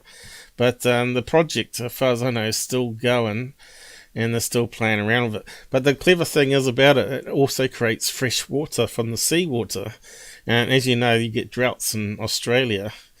That would do away with having to worry about water if you get very hot weather and droughts in the future. So if you got these things off the coast, you could easily be using the free power to pump the water as well into the cities and filling up the internal dams and all that sort of stuff that they use throughout the country and in America. So they wouldn't need to worry about water. So there's all these sort of projects they could be working on. Because solar is only one aspect and sea waves is another aspect. You also got wind, of course. So you're going to have to use a combination of all these technologies to replace fossil, because that's how much fossil's used. But you ain't going to replace fossil completely. As you know, as far as I know, there's no decent electric trucks that can tow tons and tons of weight. So until they've got that solved, you're still going to need diesel to do a lot of the monster work, like bulldozers and cranes and all that sort of stuff. So yeah, I think it's, just saying get rid of fossil fuel is just silly. What you can do is reduce it almost down to nothing, but still would need to use it. So you got to use a combination of all technologies. And I also think maybe Elon Musk knows all this. He's going to make a lot of money from the electric car, I think. But he also is an influencer, right? So if he says he's going to buy Bitcoin or sell it, everybody does the same, right? And they all seem to follow him around and crash things. The stock market or whatever he does, they seem to follow him around all the time. But I think someone like him and the amount of money he's got, plus Amazon, they could get together and solve a lot of this problem themselves, because they're separate companies. They don't have to be run by government. They just have to get government approval to do all this sort of stuff. After all, he set up all those satellites in space and made a mess of the sky, and it's still not in operation. And I think they're not even putting more up there at the moment. They sort of stopped doing it for some reason. So all those Starlinks become garbage into space. They're currently got up there. I don't know. But I think the next big thing will be flying cars, and it will be battery only. And I think they will have these flying cars set up so they're actually safe. They'll be flown by computers and call signs and radar and all that sort of stuff, and LiDAR, of course, onboard LiDAR. They always have backup systems, and they will have like parachutes on them. I was looking at one the last live stream where it had like these quadcopters come down and pick up these little passenger cars that looked like it had parachutes on the top. So if it had an engine problem, it could release it, and they could float down. I think that's probably where we're going to go, and it'll look a bit like Blade Runner, I think.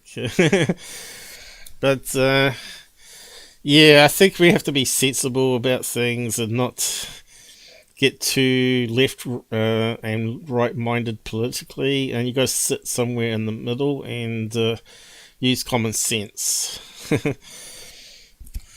Well, Paul, going back to you being governor, Dan makes a good point there. Arnold Schwarzenegger was elected governor of California, and he wasn't born in the US. Yeah, but for president, I think you'd have to be, wouldn't you? President or some of those higher seats. I don't know. How did he manage to get it? That's a good question. Yeah, I see your point. Because he got to the chopper.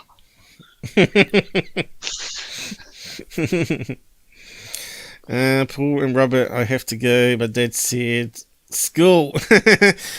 Alright, mate. So I made you a mod now that you can help out in the side chat if you want to, if there's any bad people. Because you're always on here. Who else we got around? Jason? I think he thinks I'm Robert. Yeah, Yeah, Robert jumped off before. I'm a different dude. Yeah, this is qqqvid. He's also in UK with a slightly different accent. What's your accent? South London, is it? Mine? Yeah. I'm a Scouser. Liverpool. Liverpool. Wales. Is that Wales? Yeah, that's Wales, isn't it? What? Liverpool? Isn't Liverpool part of Wales? How insulting. No. It is, isn't it? No, not at all. The Mersey No. Tunnel, where the Beatles were from. Northwest Liverpool. I thought, unless there's two Liverpools. Nah, that ain't no Liverpool. Is it just outside Wales? Is it at the top of Wales, is it? I thought it was over that side. Yeah, just like New Zealand is just outside of Australia. Yeah. No, we're a bit further away It's a different freaking country, mate. No, you're not. You're in the same location. Come on, Liverpool, UK. Let's have a look. No, we're not. There you are. That's where we're robbers. Yeah. Well, actually, let's see. There's Liverpool. And then if you scroll down, Wales is down there. It's only a short distance. Right, so where's the border lines that's here? because you're looking at a map. Right, you're outside Wales the border. and Liverpool. Was that the border line there? Is that the border line? Or was that this road? Yeah, kind of, sort of. Yeah, so Wales finishes here. So you're not too far away.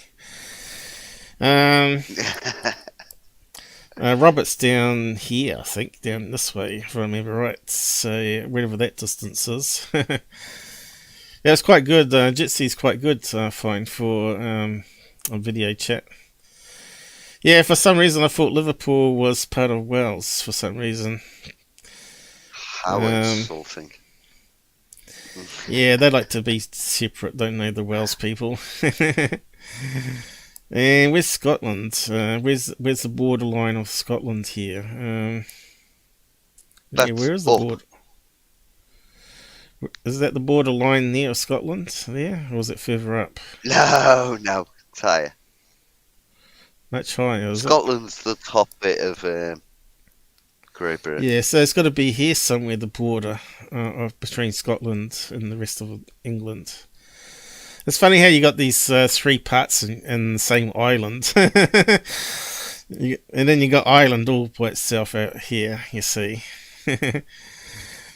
I suppose the borderline technically looks like it's there, doesn't it? It looks like it's going to be there, but it's not. It's going to be slightly further down. Yeah. Yeah. And you can see they got borderline here, Northern Ireland. They got that one in. But they haven't put the borderline in for Scotland for some reason. Oh, is that there? Is that the grey? That could be it there, couldn't it? I haven't got a clue. I really don't care. It looks like something there.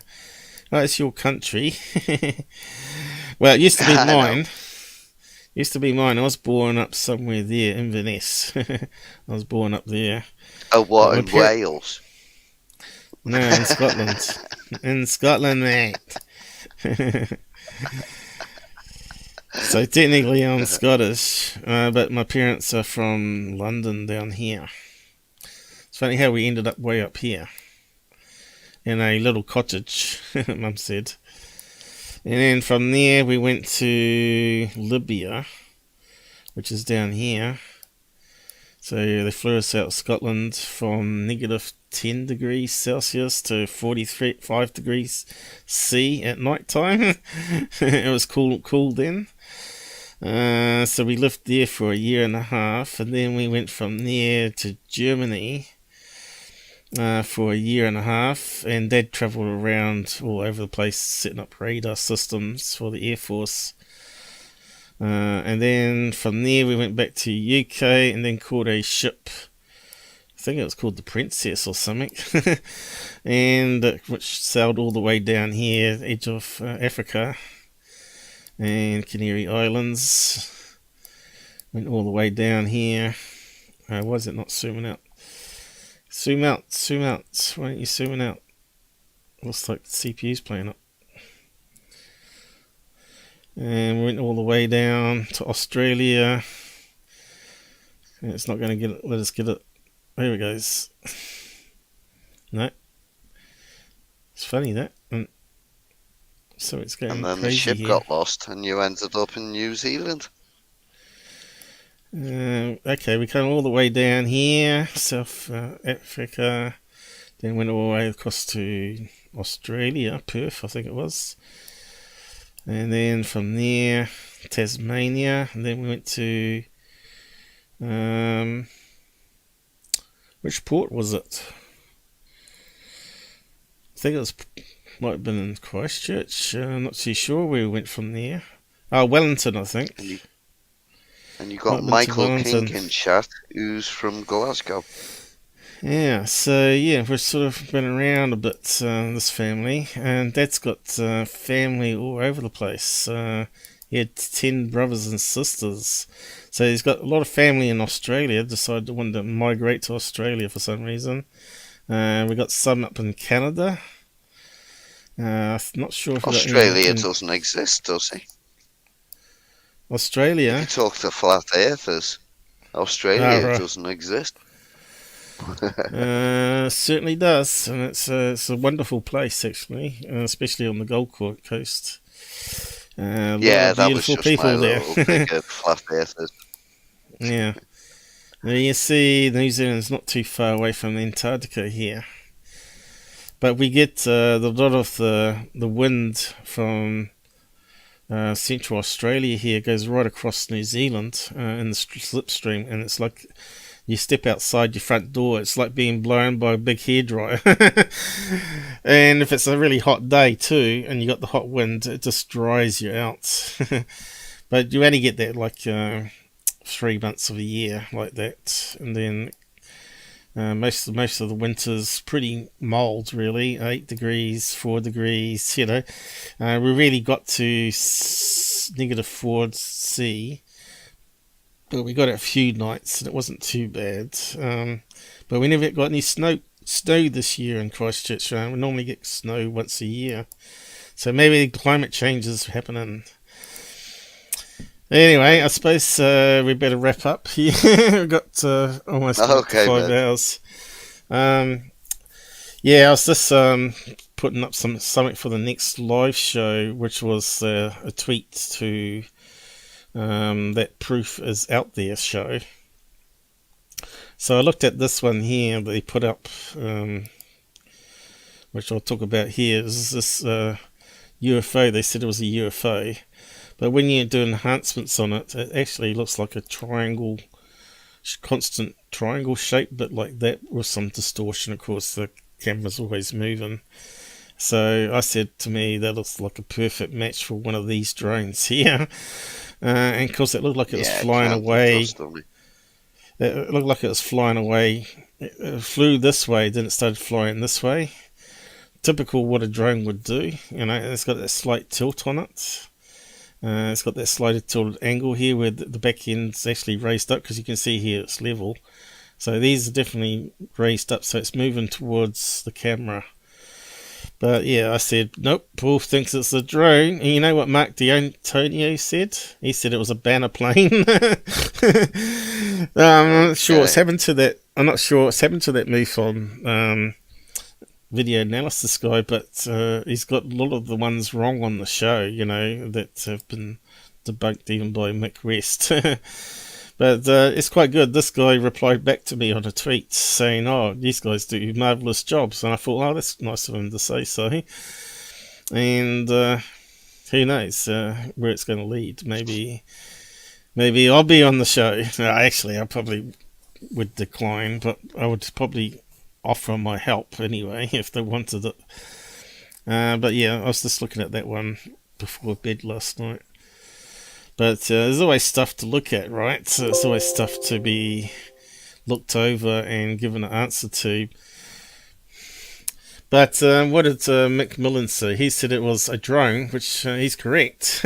But he always keeps saying it's a military drone. But you can see in the video there, that was moving at the maximum speed that one of those drones would be doing anyway for commercial use. And it looked like it was over a park. Where someone would be flying a drone in the first place.